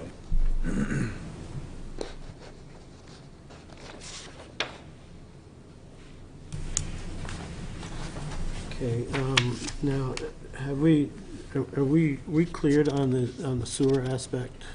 No, so just to revisit, we have two things going on now. Now we have this subdivision reapproval, which is here, and we just talked about the right-of-way related to that. Yep. And the wastewater relates to that too. And then there's the whole conditional use approval of that contractor storage yard, which is like, let's just put that to the side for now, I guess. So with the subdivision approval, we have to get It's the, all in this last, in detail. in the last decision. Last approval, yeah. Yeah, the last approval has some conditions that talk about the contractor storage yard. Right? And it says that you'd have to come back for conditional use approval if you made that a contractor storage yard in the future. And it sounds like you did go ahead and make that a contractor storage yard in the future, but didn't happen to come back to the board for the conditional use approval, so we have to clean it up now. Got it. Okay. And then like the subdivision part, to reapprove the subdivision, we've got to get the wastewater straight. And when I talked to A&R, I made a call to Eli just to ask him, like, what's your feeling on this, to save us some time tonight? And he said that he doesn't have, we talked about this on the phone today, that he doesn't have any certification for that replacement leach field. And so that meant that you either didn't put it in or you didn't get it certified. It sounds like you did put it in, so you just need to recall Brad Ramsey and have him come out and certify it. I cannot do that. Okay. Until the subdivision, let's just put it this way. I'd like to end up with 2 lots. I'd like to end up on the first lot. I'd like to sell the back lot. I cannot do the wastewater, whatever you call it. Permit, Well, I've already got the permit, certification. Okay. Until the subdivision is done. I cannot do it before, Did the engineer tell you that? or I will get no flows for that parcel. Yes. Or you won't have any, but you can always amend your wastewater. It'll be an undevelopable piece of property if I do it. That's what we're trying to avoid, Yes. bingo. Right, yeah, That's So what we're that's trying to why- avoid. yeah, That's why we need the certification right. before we approve the subdivision. Uh-huh. So maybe you and I and your engineer and Eli can all talk together and try to figure this piece out so these guys can make a The decision about it. certification, to the best of my knowledge, cannot be done until the parcels are divided. I don't intend on dividing the parcels right now until one of them is sold. And that's a problem because we can't do a subdivision without wastewater approval. So if your engineer told you that, maybe we need to talk to that engineer again. When I talked to Eli, he said he can't go ahead and approve septic for this new lot until you've certified the replacement system on the old lot. So we're all backed up amongst each other here. We need to figure that out. Certified? Certified. Like the engineer says, he installed the replacement system the way it should be. Because that system was failing in 2008. Well, that was the existing one. So from A&R's perspective, it's like an open violation that's been there since 2008 because they never got the certification that said, I inspected this, it was installed correctly. I just found that out recently.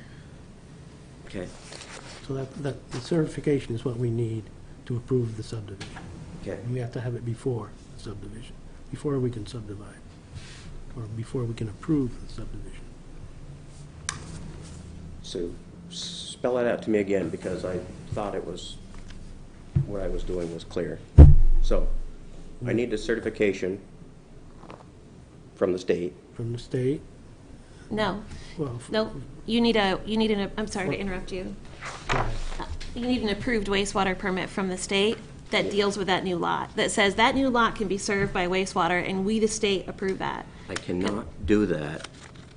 I cannot do that until, I can't do that now. Okay, so we should talk about why you, It'll become an undevelopable lot if whoever's telling you whatever they're telling you is correct.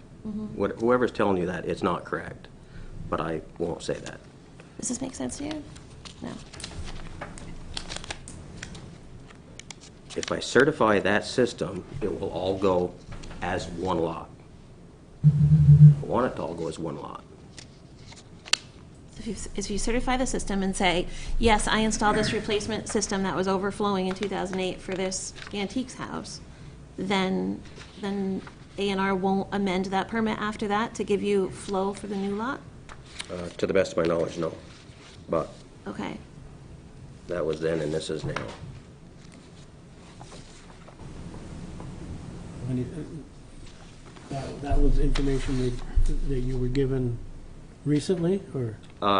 By Or the engineer the state engineer, and then the guy that designed the system at that time, Yeah. or recently? at that time.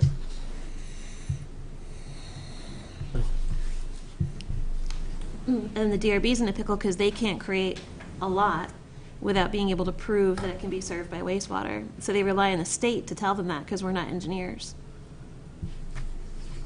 Sounds to me like you need to have a forward conversation. If you want to come in my office, we can call A&R together or something like that. How did we approve this the first time? I wasn't here, was I? Neither was I. I don't know. Well,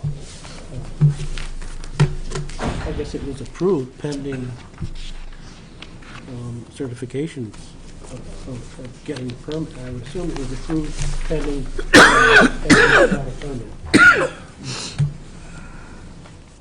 And then just a quick question. Yeah. The current well, this is going to be lot number 1 in the front. Yeah. The drill well is right up here in the corner of the existing house. Yes.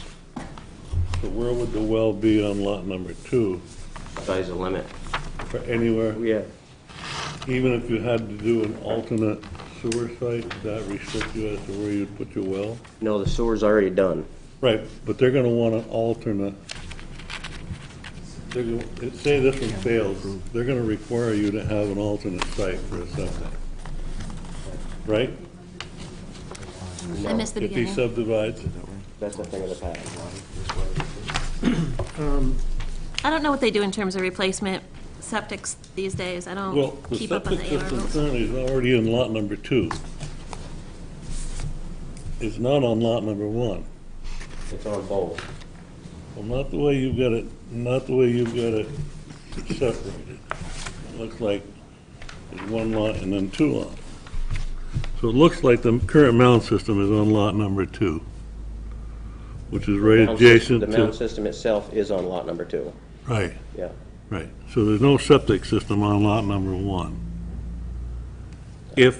When you said you sold this, and the system fails, what does the guy on lot number 1 do if the system fails on lot number 2? Right now, the replacement system's been done for the whole lot. It picks up house 1 and future house 2.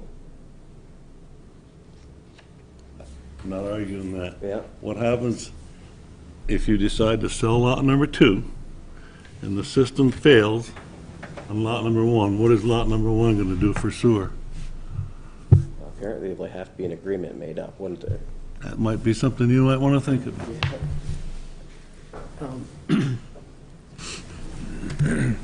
I'm reading in the findings of facts of number 3. I guess this is 2004. Well, there was some done in 2000. 2009. Change. It said, I'll just read the last sentence.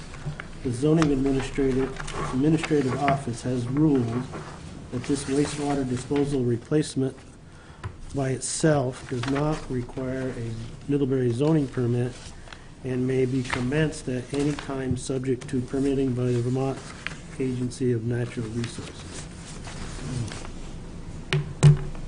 So,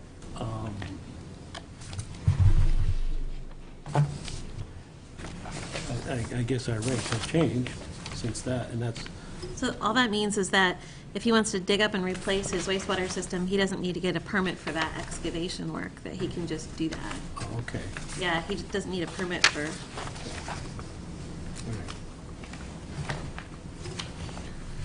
Okay, well, we still, Is everybody fine with moving the right-of-way to the north I think we're, before I make my new Mylar? is there any opposition to that? I don't see why. Okay. He ought to put it wherever he wants to, it's his land. Well, yes, but, I don't think we should tell him where to put his right-of-way. no, but I think he's asking for, If that's, is that okay with if us? that's okay with us, I mean, we could make him put it through the middle of that property, and to me, that wouldn't make sense. for what it's worth, the other thing that would have to be on that final Mylar is any sort of shared septic easement like Don was talking course. about. Yeah, okay.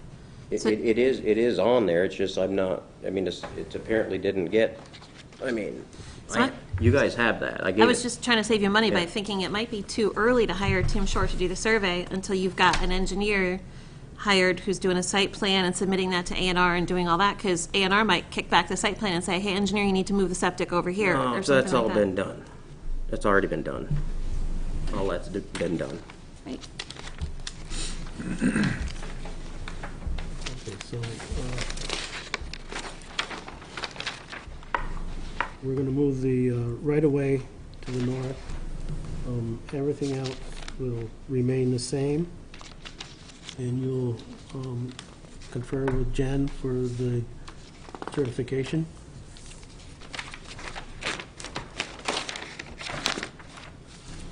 And it's not the certification that I want, it's the approved wastewater permit, or a wastewater permit that's really well in progress for the new lot. But that can't happen until he gets a certification on the existing wastewater permit. So it's like WW99 is for the antique shop, and it's gonna be WW99-1 for the new lot. This was permitted with the town or filed with the town. Where the hell's the stand? Normally, Jen, when a wastewater permit is issued by the state, the town would receive that. No, yeah, and we don't have that. Second, 2008, Yep, it was recorded. yep. And so you totally have a permit, and you were totally ready to replace that wastewater. That's what this permit is for replacement of the wastewater system. Right. And then you say that you went ahead and replaced the wastewater system, so that's good. Yes. And then the last step of that, much like the last step of the subdivision was recording the Mylar, the last step of that wastewater permit was to get a certification from your engineer But I that you can't. sent back to A&R. I'll stick to that because it's the way it is. Because the certification just says that this was installed according to your wastewater permit. It's also a condition in that wastewater permit, condition 10, according to A&R. Right. And so that's an unsatisfied condition in your wastewater permit, which means you have a violation with the state, and you don't want that to hang out there. I respect that, Yeah. but they're the ones that, okay. So that Good. that quarrels with them. It's got nothing to do with me. I'm just Right. letting you know. You're gonna have to straighten that out. Thanks. And so then after that comes this whole wastewater permit -1, which is Yeah. your amended wastewater permit Yeah. that now deals with the new lot that we're trying to create. Right. And that permit has not been submitted or filed or It's all in anything. one permit. I'm replacing the system for the existing house. Okay, so maybe we should just read this permit over together in Yeah. my office, maybe tomorrow or something. Right.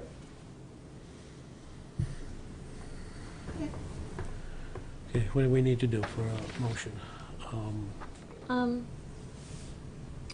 I think that, just like the last one, you talked through this conceptual approval, and there's a few things that you need from the applicant, and then he'll be able to resubmit for the approval. Okay. And so our list of things, Dave put it together last time. Is there still a third issue of use that we need to formalize? Yeah, I feel like that's this one over here, like there's the Okay. the use, and then there's like the search, like the subdivision. But I know what you mean, like, we shouldn't really reapprove the subdivision probably till we clean up the use, right? I'm just trying to pick off little parts that are less complicated. So in the subdivision, we've got the right-of-way, and we've got the shared septic easement. And then we've got the wastewater approval issue. Yes.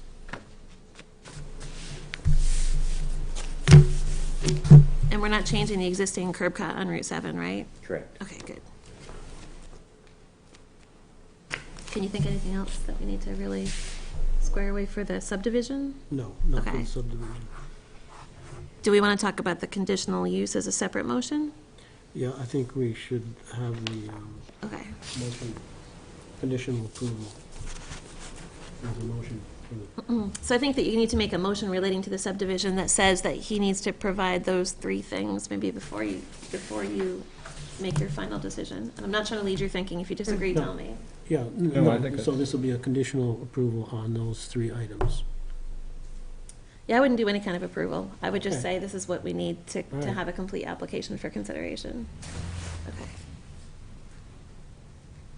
So if you agree, So moved. okay. Second. Yes.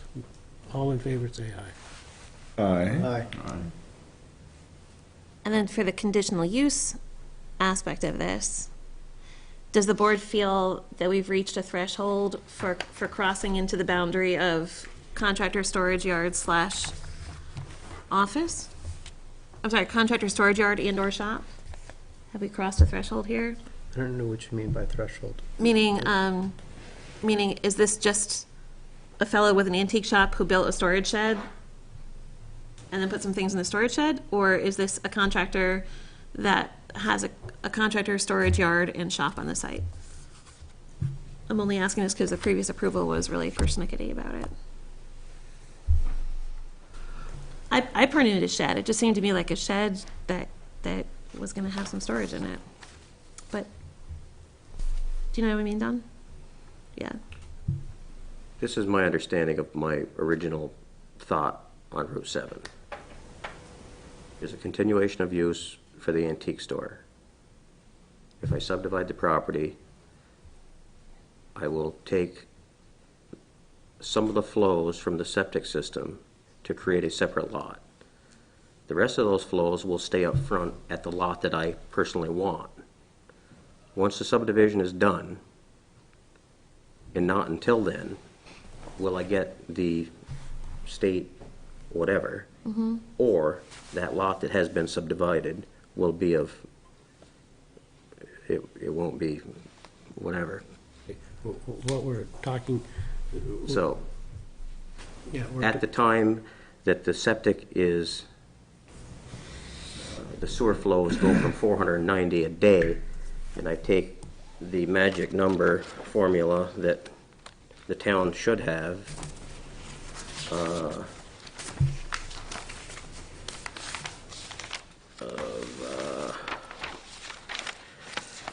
490 gallons for the existing house, minus 280 for the two-bedroom house. It leaves me 210 for up front, which leaves me one bedroom for the existing house, or 2 bedrooms for the existing house, or 1 bedroom for the existing house, and flows, which equals 4 people. Basically, it boils down to, with the use that has been grandfathered, I could have some office spaces for people, yeah, best of my knowledge. yeah, well, the flow requirement is one thing, but the use of the property is the other thing. And if we're changing the use of the property, that's what we're Right. talking right now. And the use of the property right now is an antique store? Yes, and contractor storage. Or office, you said, right? Right. Okay. Is that what you're proposing it to remain that way? Yes.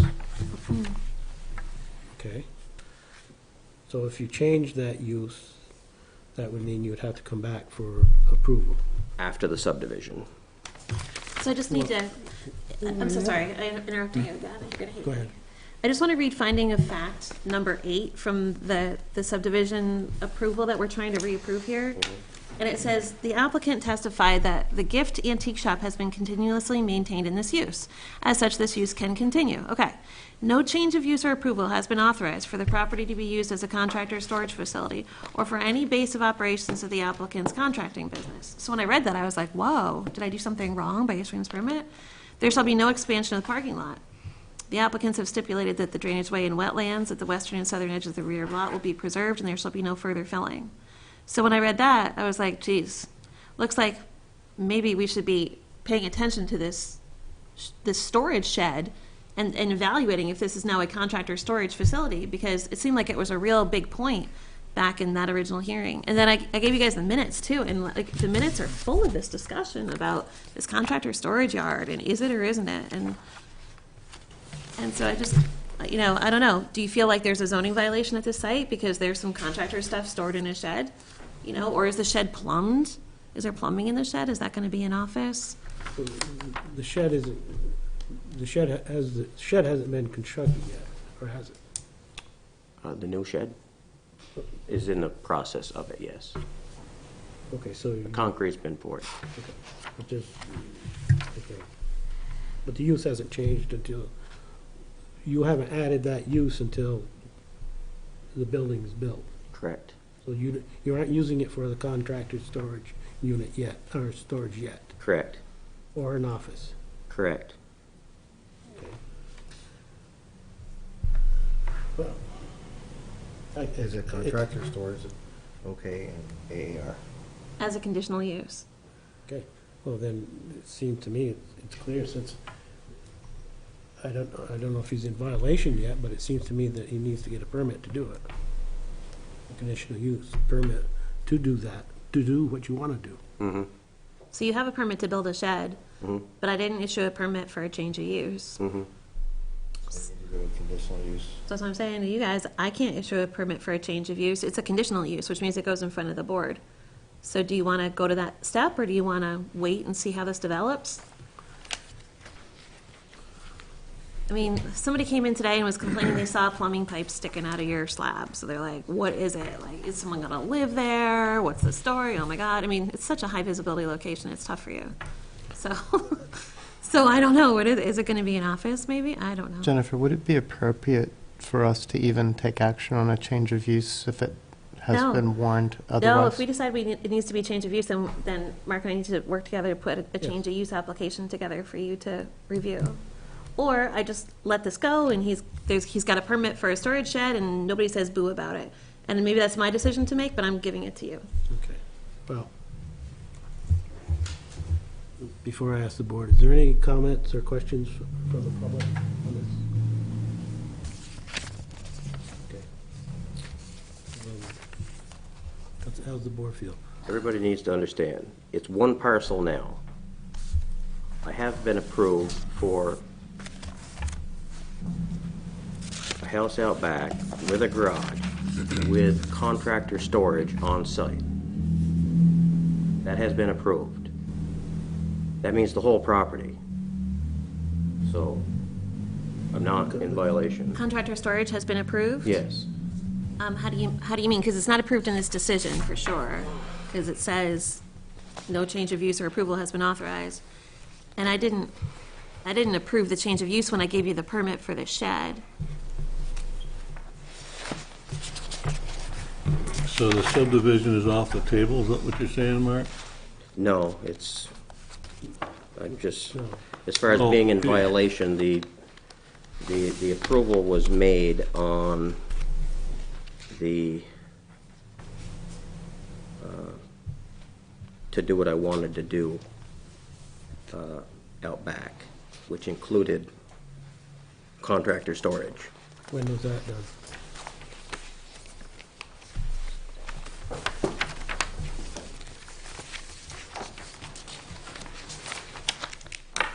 Are you referring to, is there language in the building permit? Okay. All we have is the application that Mark filled out. I think what he wrote on it was contractor storage shed, something like that. That's what I'm wondering. It's a permit for a shed. Title.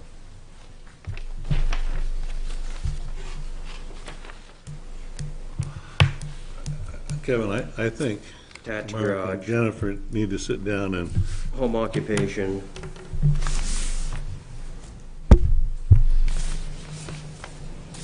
Outside structure for contractor storage.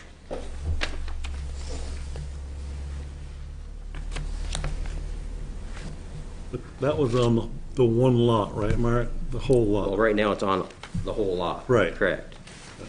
so. So when I looked through this file, I saw no approval for a change of use. I'm pretty sure there's no approval for a change of use. So assuming there's no approval for a change of use, is that what you guys want to do? I'm going to get a conditional use approval on this for the contractor storage yard, or is this just a shed and Jennifer's overreacting?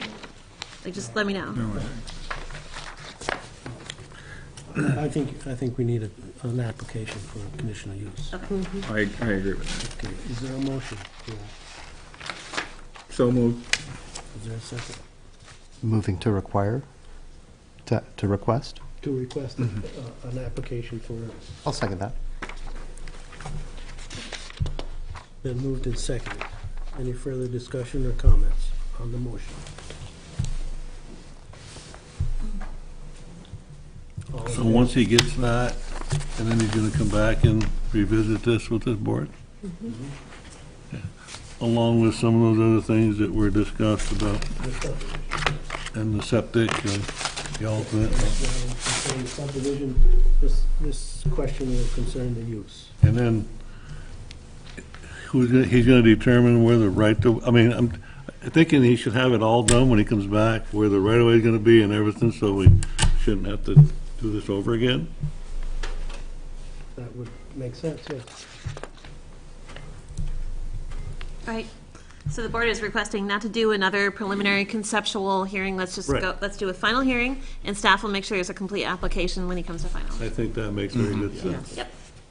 All in favor of the motion, say aye. Aye. Opposed? Motion's carried. Thank you. Does everybody know what has been approved? Was approved?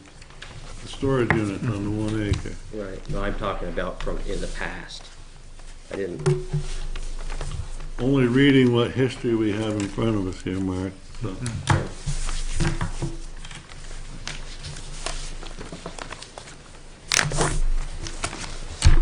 So, you want to meet up later this week and? Sure. go through- I'll make time. It'll just be you and me. We'll do it very good.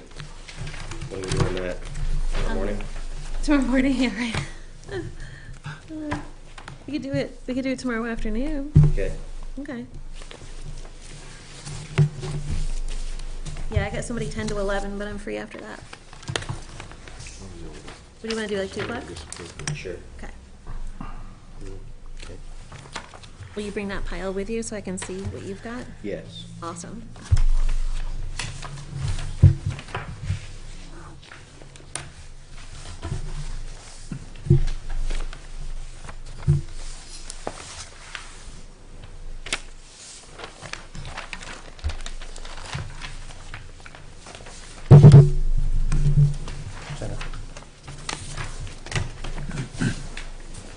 Is there a restaurant that's acceptable? Yeah, it's like on the other side of that wall. You did like fully there, but you'll have to go outside.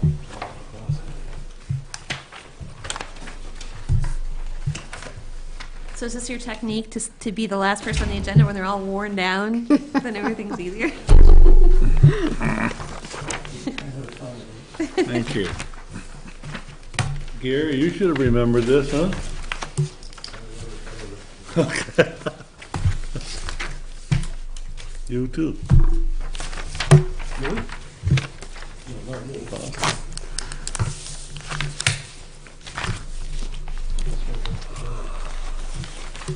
We good?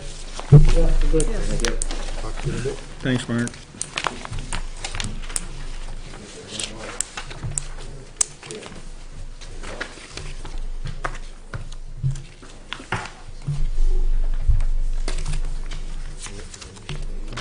Didn't say he wasn't coming back. He left his computer here. I think he's got. Are we still live? Yes. I just want to say, Mr. Foster, I'm the Otto Foster, he's the farm Foster, and we are not related by blood. Really? Sitting here, Oh, weird. I don't think I need to recuse myself. I would agree with that. If it feels differently, I will, but I don't think I No, need you're to. good. So can we swear him in, Kevin, and get going? Yeah. Okay, Some of us have to go to work tomorrow. Yes, some of you do.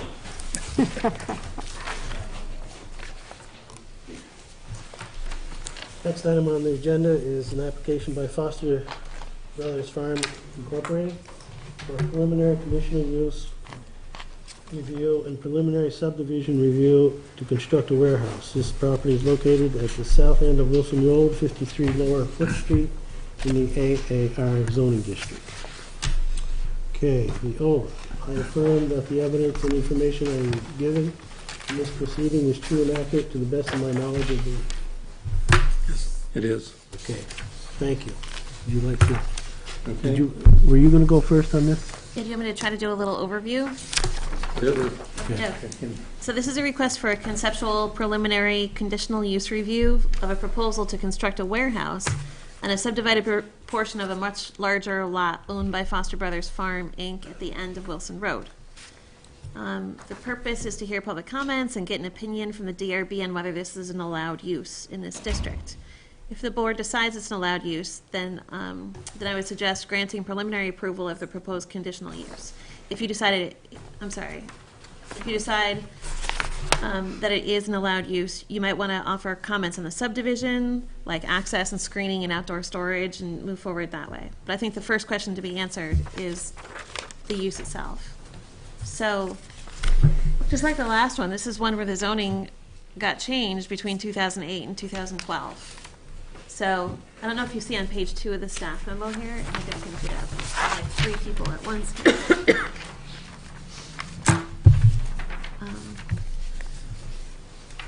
Originally, it was PUD. And that's what it came in under. Well, step just back like- one. John Rouse approached us about the possibility of doing something there. And to me, it was a win-win kind of thing, because I know there's been some concerns in the community about the expansion of his business. And it seemed to me, or it seemed to our group, an appropriate use of that land. And then when I came in, I found that, in fact, in 2011, I think it was, that this was in agriculture. So, and one of the conditional uses in agriculture is a warehouse. So that's why we're here, to see if it's possible. It's okay to proceed with that in mind, so.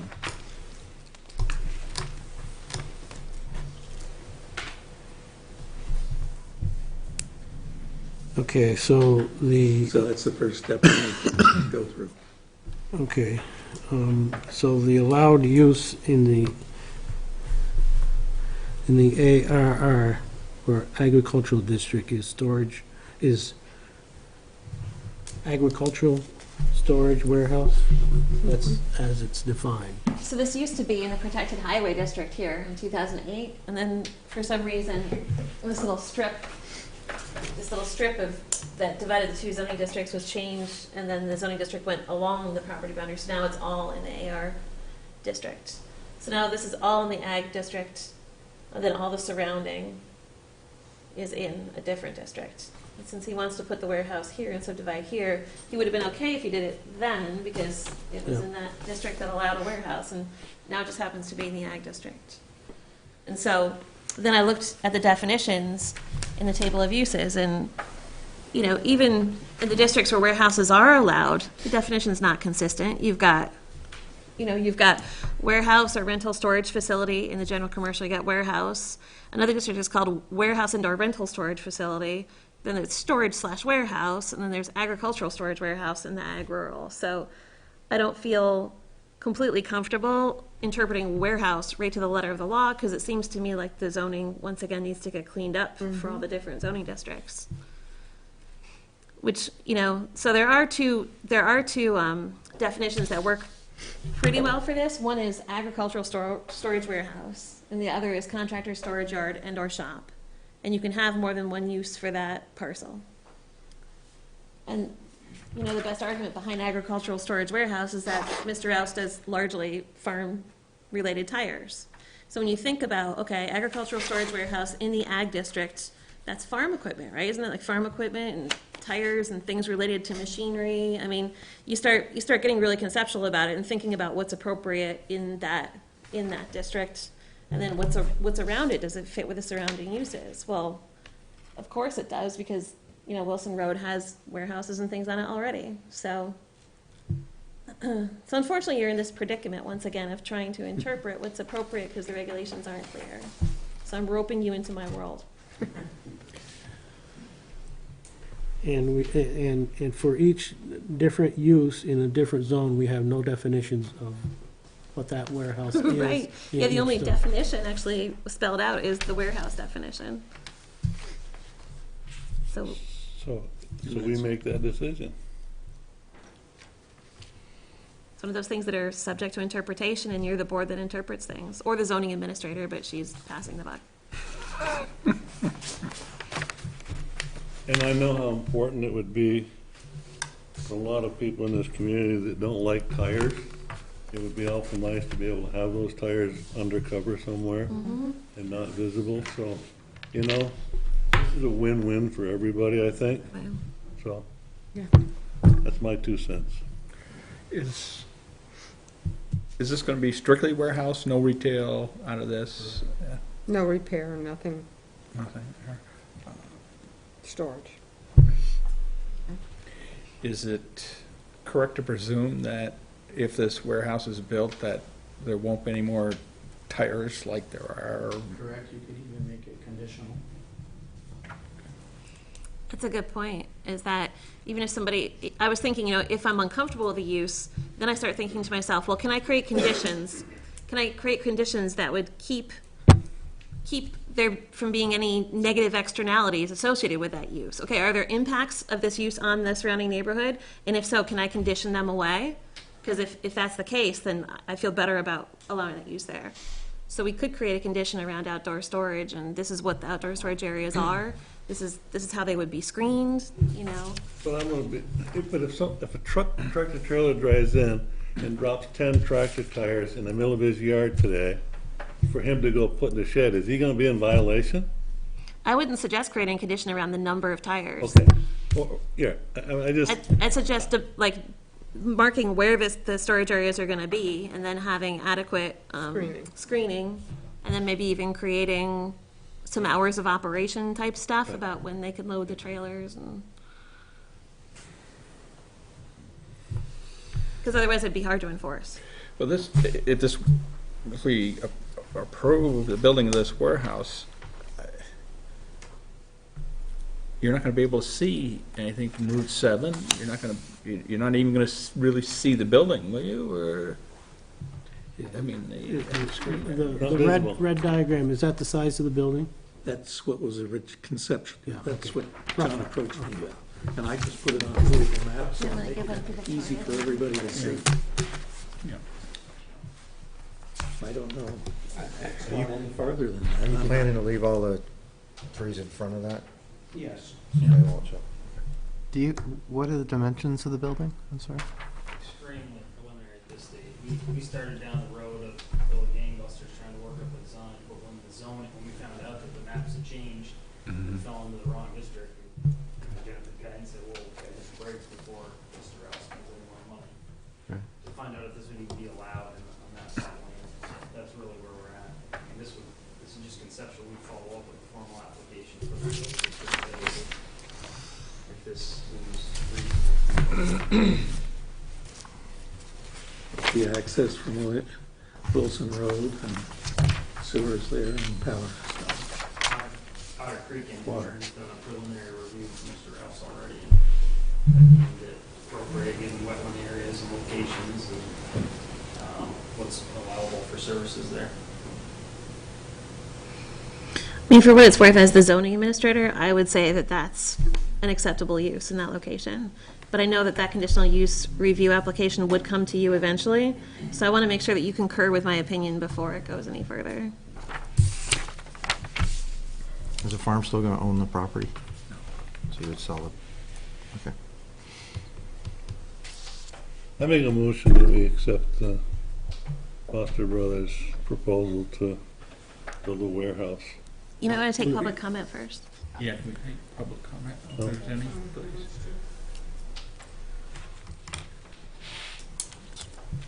You know, Jen, the initial decision that we want to make is not the approval, but is to Allow the use. the use. Yeah, the Yeah, DRB okay, finds all that right. this is an allowed use Yes, okay. in that district. Yes. Yep. All right, before we That go. was my motion. Okay. Any comments or questions from the public? Yes. Victoria DeWin. I think it's definitely a win for the community if there's additional storage space made available for the company. So I support the project, but I do question whether it really is an agricultural storage warehouse. It's tires, and maybe some of them go for agricultural use, but it's not an agricultural business itself. It's not equipment to support an agricultural business. But that aside, I think based on this diagram, you're going to lose a lot of the trees that would be screening it from Route 7. And so I would be careful about the screening. And currently, at least my understanding of the zoning ordinance is that there is no outside storage of materials allowed, and especially in view from Route 7. So I think it means more than just, make sure it's screened, to make sure that the existing business and the new warehouse are all properly in line with the zoning ordinance in terms of outdoor storage. I believe this kind of material is generally not stored outside. It's not displayed for retail use. So I encourage you to definitely put conditions for removing the outside storage and the trailers that were not supposed to be there for as long as they've been there, and such conditions. Any other questions or comments? Yes. I have a question about access. Mhm. My name's Tom Smith. Is access through the existing Rouse property, or is it off of some other street? Would you like to answer? Proposed building? It would be off Wilson Which is public. Okay, so it would be an extension of that. There wouldn't be another connection through the Rouse existing property. Okay, yeah. So, We believe there's a wetland in that area anyway, so. Okay. Mhm. Yes, question? Yes, Jane Burton. The existing corner on Wilson Road is really narrow, and it gets a lot of traffic for the Middlebury Fitness and also for the tennis courts up above. Would there have to be some expansion or some development of that to accommodate the heavy traffic that the tractor-trailer trucks that would be bringing in the tires that are presently blocking Willow when they're making deliveries? Are they going to be able to accommodate a roadway there for reaching this storage facility? That it, is a really bad corner. Well, you're extending the road to serve this building would be a straight, you'd go straight into that? Yes. Yeah, so there wouldn't, so I think ideally we would take whatever public comment people felt like they wanted to put out there, and then we revisit Don's motion about the use, square that away, and then I have some questions about access and stuff too, all right. once we know we're talking about a subdivision. okay, all right. Anything else? Okay, now Don, would you like to make a motion? I think I just did. I think that, Okay, That the DRB finds this is an approved use in that district? I think, I'd like to make a motion that we find this an allowable use, okay, that's what I wanted to hear, Allowable, right? allowable use. in this district, okay. Second. It's been moved and seconded. Further discussion on the motion? All in favor of the motion, say aye. Aye. Opposed? 0. Okay. Now we want to discuss the conditional use. Jen, you want to? Yeah, so now that we know that we're going to be proceeding to doing a site plan, I thought it would be helpful for you to get some feedback from the board on that. Okay, sounds good. So that's on page 3 of the staff memo, under the staff review. Maybe you guys just want to read those questions over, because I can't state them better than I wrote them, and then just kind of, well, so I checked with Dan Werner, and he said this is a public road. So, oh, sorry, Don. Why do we, if Mr. Foster wants to maintain that as a private road, why would we even have to think about an access? He's not asking to turn this road over to the town. Uh-huh. Yeah, that was going to be my question. Are you going to ask to turn it over? It is turned over to the town to... Where it currently ends. Right. You are not asking the town to pick up the additional road from there to the warehouse. It'd be private from there to the... It would be okay. private, correct? Yep.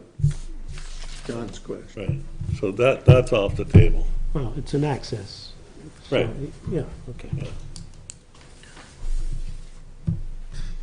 And then the building, would that be sited off to the side of the road in case you ever wanted to extend that into the field in the future? We honestly have to get out there and do a topo of land and do some like profiles and see what we're working with and get the exact orientation of it. But that's the next step to preparing a formal program for you guys. No water, no sewer. No water, no sewer. Would probably be water, sprinkler system. You are gonna have to sprinkle. We will need water. Okay. Yeah.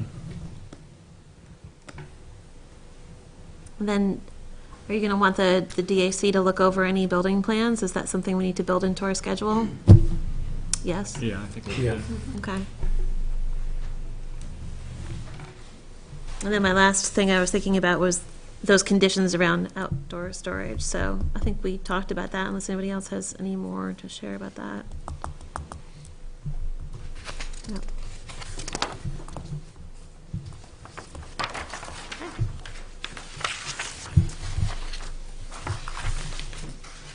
I would say one other thing, which is I think that the concern of the turn at the kink in Wilson, it is actually a concern probably for quite a few of the neighbors, and I think becomes more of a concern with a warehouse, with a tire warehouse back there. I can just say that for myself, and I assume the DAC, Public Works, probably would look favorably on some improvement, at least for emergency turnaround in that area.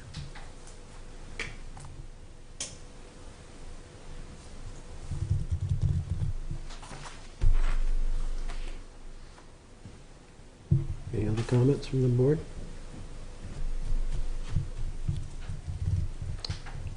Thank you. Only comment that I would make is that we are gonna make a lot of people happy in this community, including Mr. Rouse. So, That was the intent.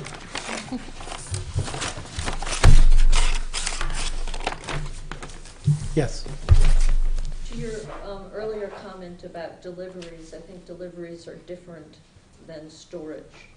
It's one thing to- well, I understand, but I don't wanna get somebody hung up. Somebody just saw 20 tractor tires sitting in the yard and they drive by and call her up and say, there's 20 tires sitting in the middle of the driveway down there. Sit there for a week, that's, yeah, there's a difference with storage.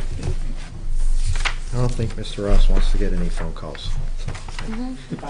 But we also have to create conditions that are legally enforceable. I mean, we have limitations to what we can do too, so we're gonna have to be creative in how we create conditions. If there's a condition that says they can only stay there 5 days, I can't be running out there every 5 days to make sure it's in compliance, so we have to be He realistic. doesn't want you to either, I don't think. I don't know.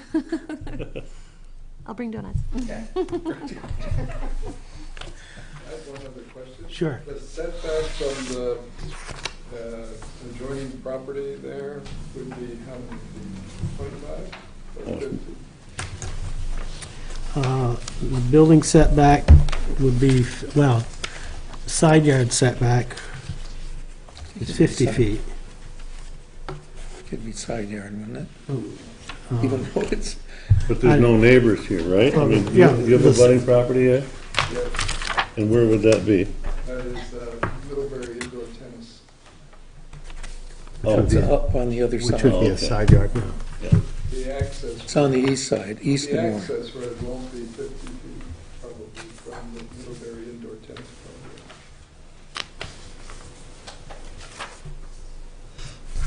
Well, we all share the road, we all share, we all share rights of way I and think means of like going right here. ingress and egress. Again, we have to be realistic. Why would it be up According to the exhibit, Yeah, I don't here, think it's gonna be it's anywhere. nowhere, it's nowhere anywhere near 50 feet to the MIT, just.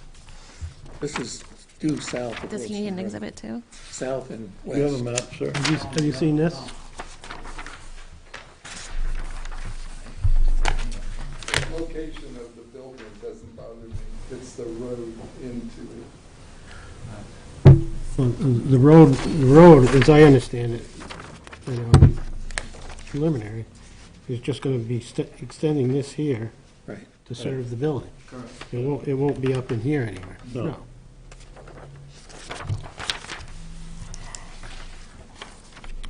Okay, are we all set? Thank you. Thank you. Thank you.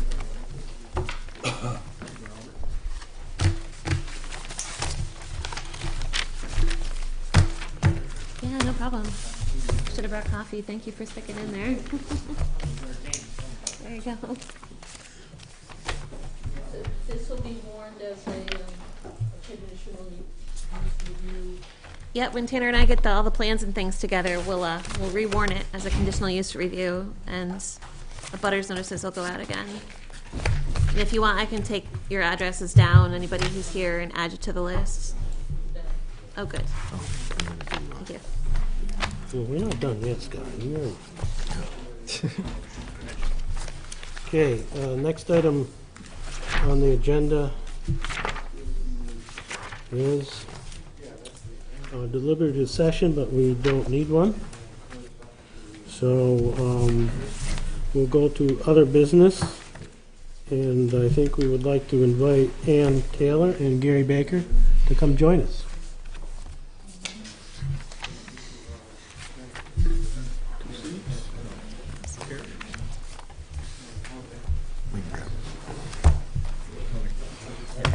They're all anchored.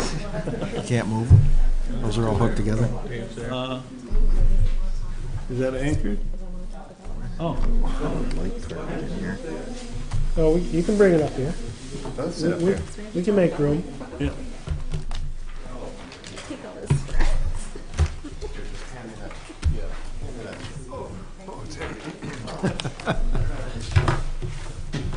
Welcome to the board. In my own mind.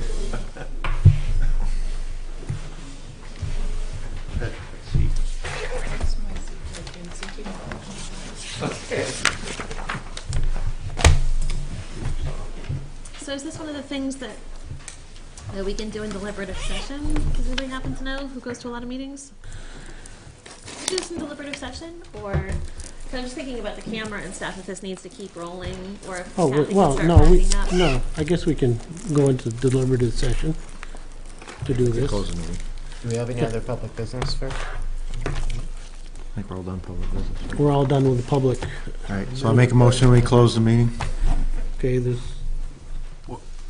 I'm sorry. We're gonna close the meeting? We're gonna close the, we're gonna go into deliberative We're session. Yeah. gonna elect a chair and vice chair, aren't we? yeah, we're going to deliberative session. That means the cameras and the mics will be turned off. And do you need them to come back on? Do we? Yeah, then you're gonna come, can't we just do the reorganization first and then send her home? Okay. Yeah. Yeah. Fine with me. I don't need to be in Yeah. closed session. Okay. Turn the camera off, right? No, stay it on. We're gonna, Okay. okay, first, welcome to Ann and Gary to the board.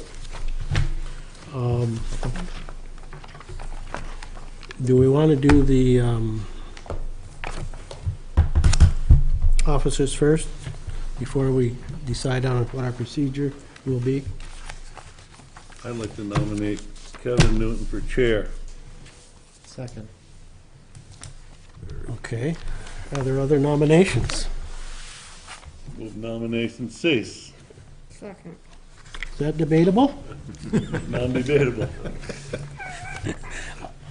All in favor of the motion, say aye. Aye. Okay. I'd like to nominate Rick Emil for vice chair. Second. Moved and seconded. Any other nominations? Hearing none. All in favor of the motion, say aye. Aye. Okay. Thank you. I Now think. you can go home. I think. Thank you. Okay.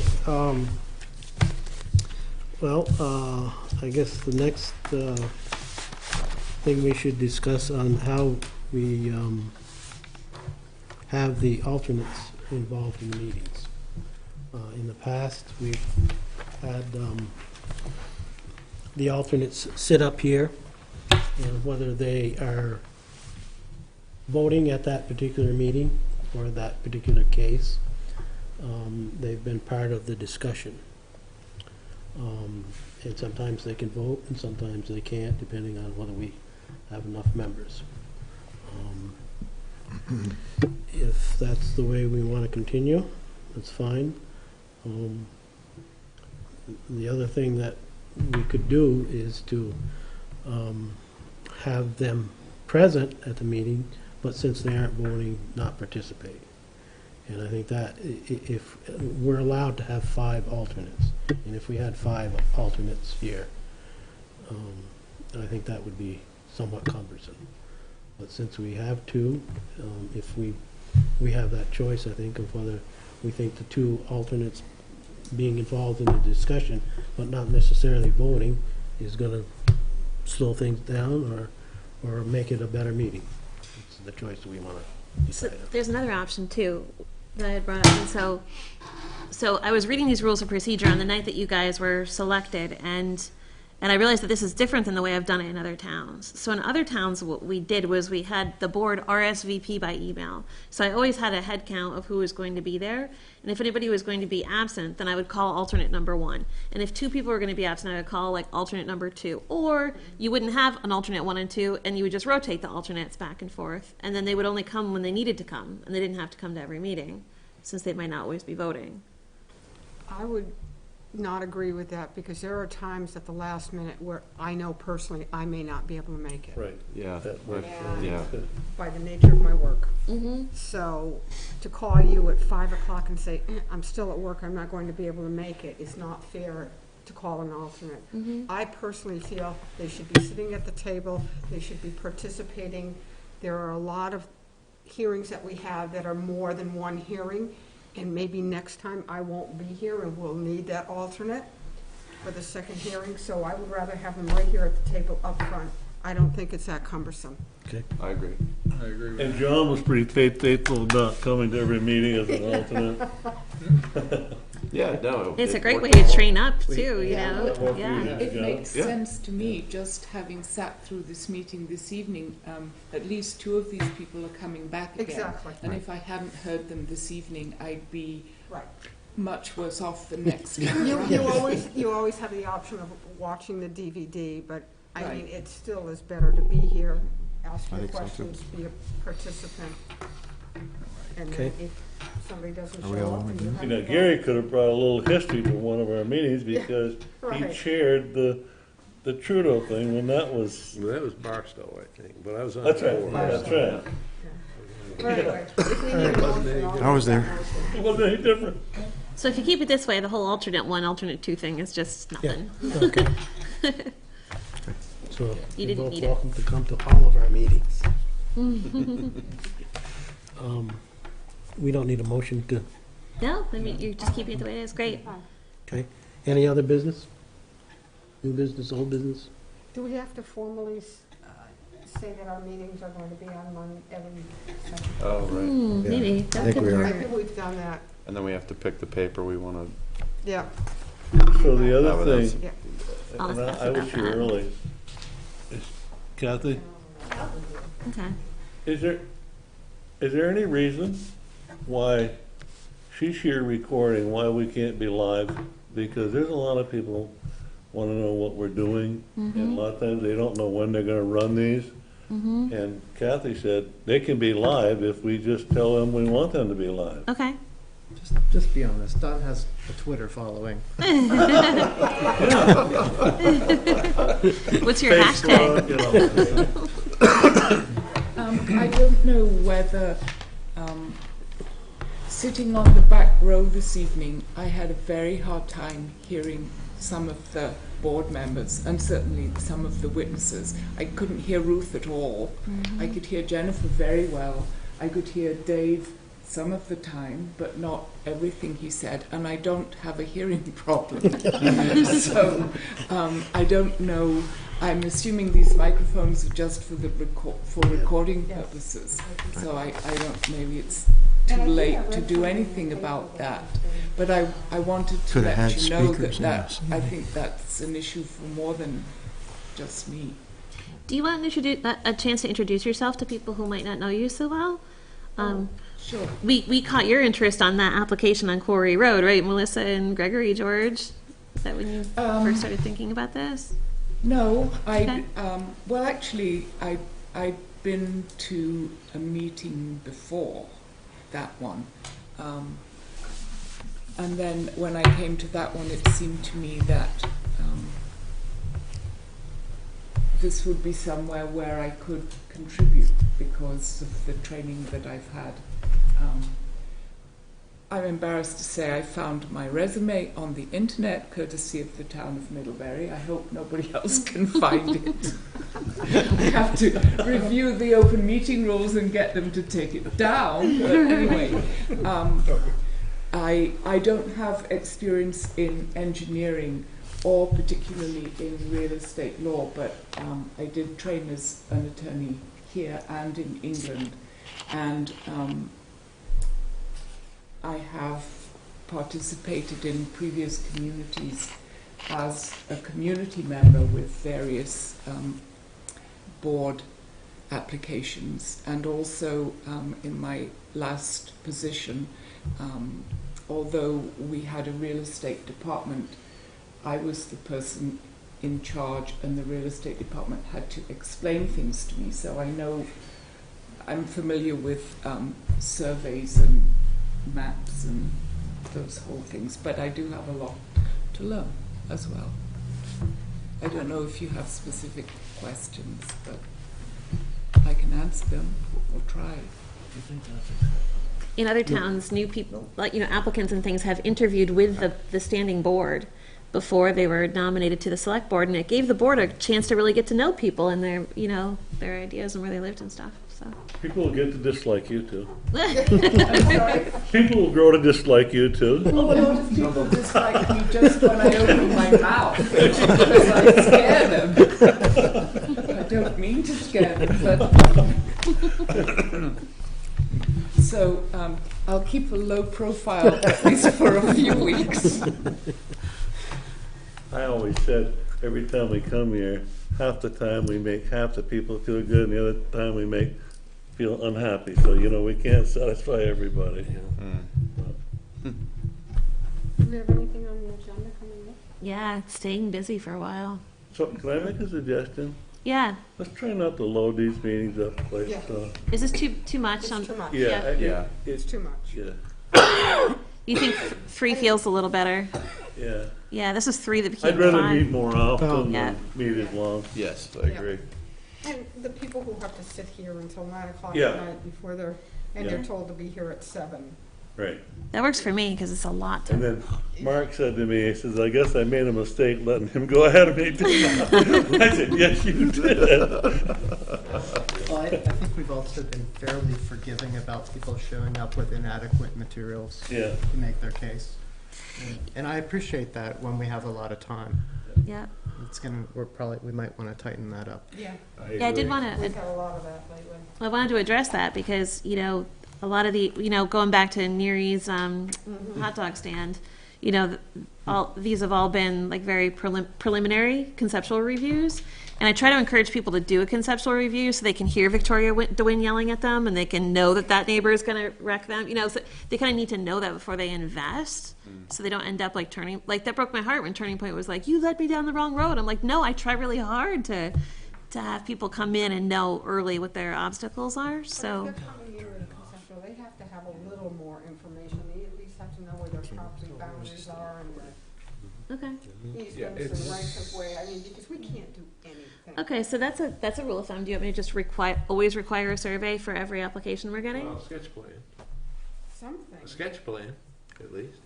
I think a dimensioned sketch plan. Yeah. I don't think that you have to have a professional Right. or Alta survey to do many of the things that we do in a judicial, quasi-judicial capacity here, right? Side setback waivers and things like that. But for a subdivision For a review, subdivision. it's not a meaningful thing until we determine whether the person owns the property that Right. they do. Yeah. So let's I take don't Rich. think we can give them what they need in a conceptual review without at least a meets and bounds. Or a property line survey. I know one thing that helps me a lot is I go look at the site. I mean, going down and look at Mark's site was a real eye-opener to me. He does have water and sewer there. Huh? And Yeah. that slab. I know he does. It's got sticking right through the It's not slab. storage. Okay. But that's Mark. I mean, some of us know him because Yes, we've known right. him for a long time. Yeah. You know, and he changed his application when he came in here. He's like, oh, by the way, I'm going to change my right of way. I'm like, dude, like, you didn't tell me that at all. That's You know, Mark. so then it gets more and more confusing as time goes on. Yeah. Who's on first? But I really think if someone's coming in for conceptual, we need to know what we're dealing with. So Rich Bassett, it all looked really simple when he came in because I had a parcel map. The parcel map showed where it was. He wanted to throw an apartment there. He had plenty of room in the parcel. I was like, this is going to be easy. Then I sent the abutters notices out because he's coming in for conceptual. Then his neighbor comes in and says, oh, he was going to rob half my backyard and told me I wouldn't have access anymore. You know, then you know, the people from across the road. So then all these other things come to light. But I don't think they would have come to light unless I sent out abutters notices. Or I could have just required the survey off the bat. I guess that's what you're saying. I think in that particular case, a survey would have been very helpful. So in that case, he's, You know, I think a lot of, and this is my own opinion, but I just think a lot of information that was conveyed from Ron LaFave to him was just verbal, and, you know, there wasn't anything, there wasn't a survey that was transferred from Ron to Rich Bassett. I don't believe, we haven't seen that. And the town of Millbrae bought a parcel of Ronnie LaFave's property too, and we put the bridge in. That's all recorded, and this, It's a mess down it's going to there. be a really, It's a mess. so it's going to be a really expensive survey. I'd like to say, to keep to the general case here about what people are submitting and what they're showing up with. And all I'm saying is, I don't think that we're asking you to be the bad cop and say, no, you can't come in without a survey. But I think we can advise them. I think it's been great to be doing this while we had the time, but if it's gonna be a hot schedule, I think that if you would advise them that it's kind of a garbage in, garbage out situation, like if they wanna have a clean ride through and get a clear answer. I completely understand this, and I have no problem being the backup. I do it all day long. I'm a really, like, mean person when I'm not here. That's, like, no problem at all. I just want you to know that you're potentially costing people thousands of dollars on surveys, maybe just to get declined, or to be scared and want to pull out of the project when they hear a neighbor say, I don't want an apartment building there, it's too tight, or, you know. This is why I don't think you should be the bad cop. I think you should merely advise them that it's garbage in, garbage out. If they wanna come and ask us, what do you think about this? I think that it would be fine, and it may be fine for the board then in the future to simply say, we can't answer that question, you don't have a survey. It struck me this evening, and maybe I'm wrong, but Mr. Trudeau didn't seem to understand the process at all. He doesn't understand a lot of things. no, he's playing dumb like a fox. Yeah, what's the story on that? We know Mr. Trudeau. Yes, we know Mr. Trudeau. Can I have a motion to, Close the public. Yeah. is there a motion to close the meeting? I move to close the meeting. So, Moved and seconded. All in favor of closing the I meeting? think Jen has something. Say aye. Just to close out that whole input, like, so I spent like a lot of time on these staff memos, like 3 days, you know, on these staff memos. Were they readable? Were they helpful? I kind of felt like they didn't help anything. helpful. Yes. Yeah? I would have had no hope on that. Good. Okay, all right. I felt like they maybe Kathy? weren't super useful. We're all done. What about you, Scott? Because I noticed.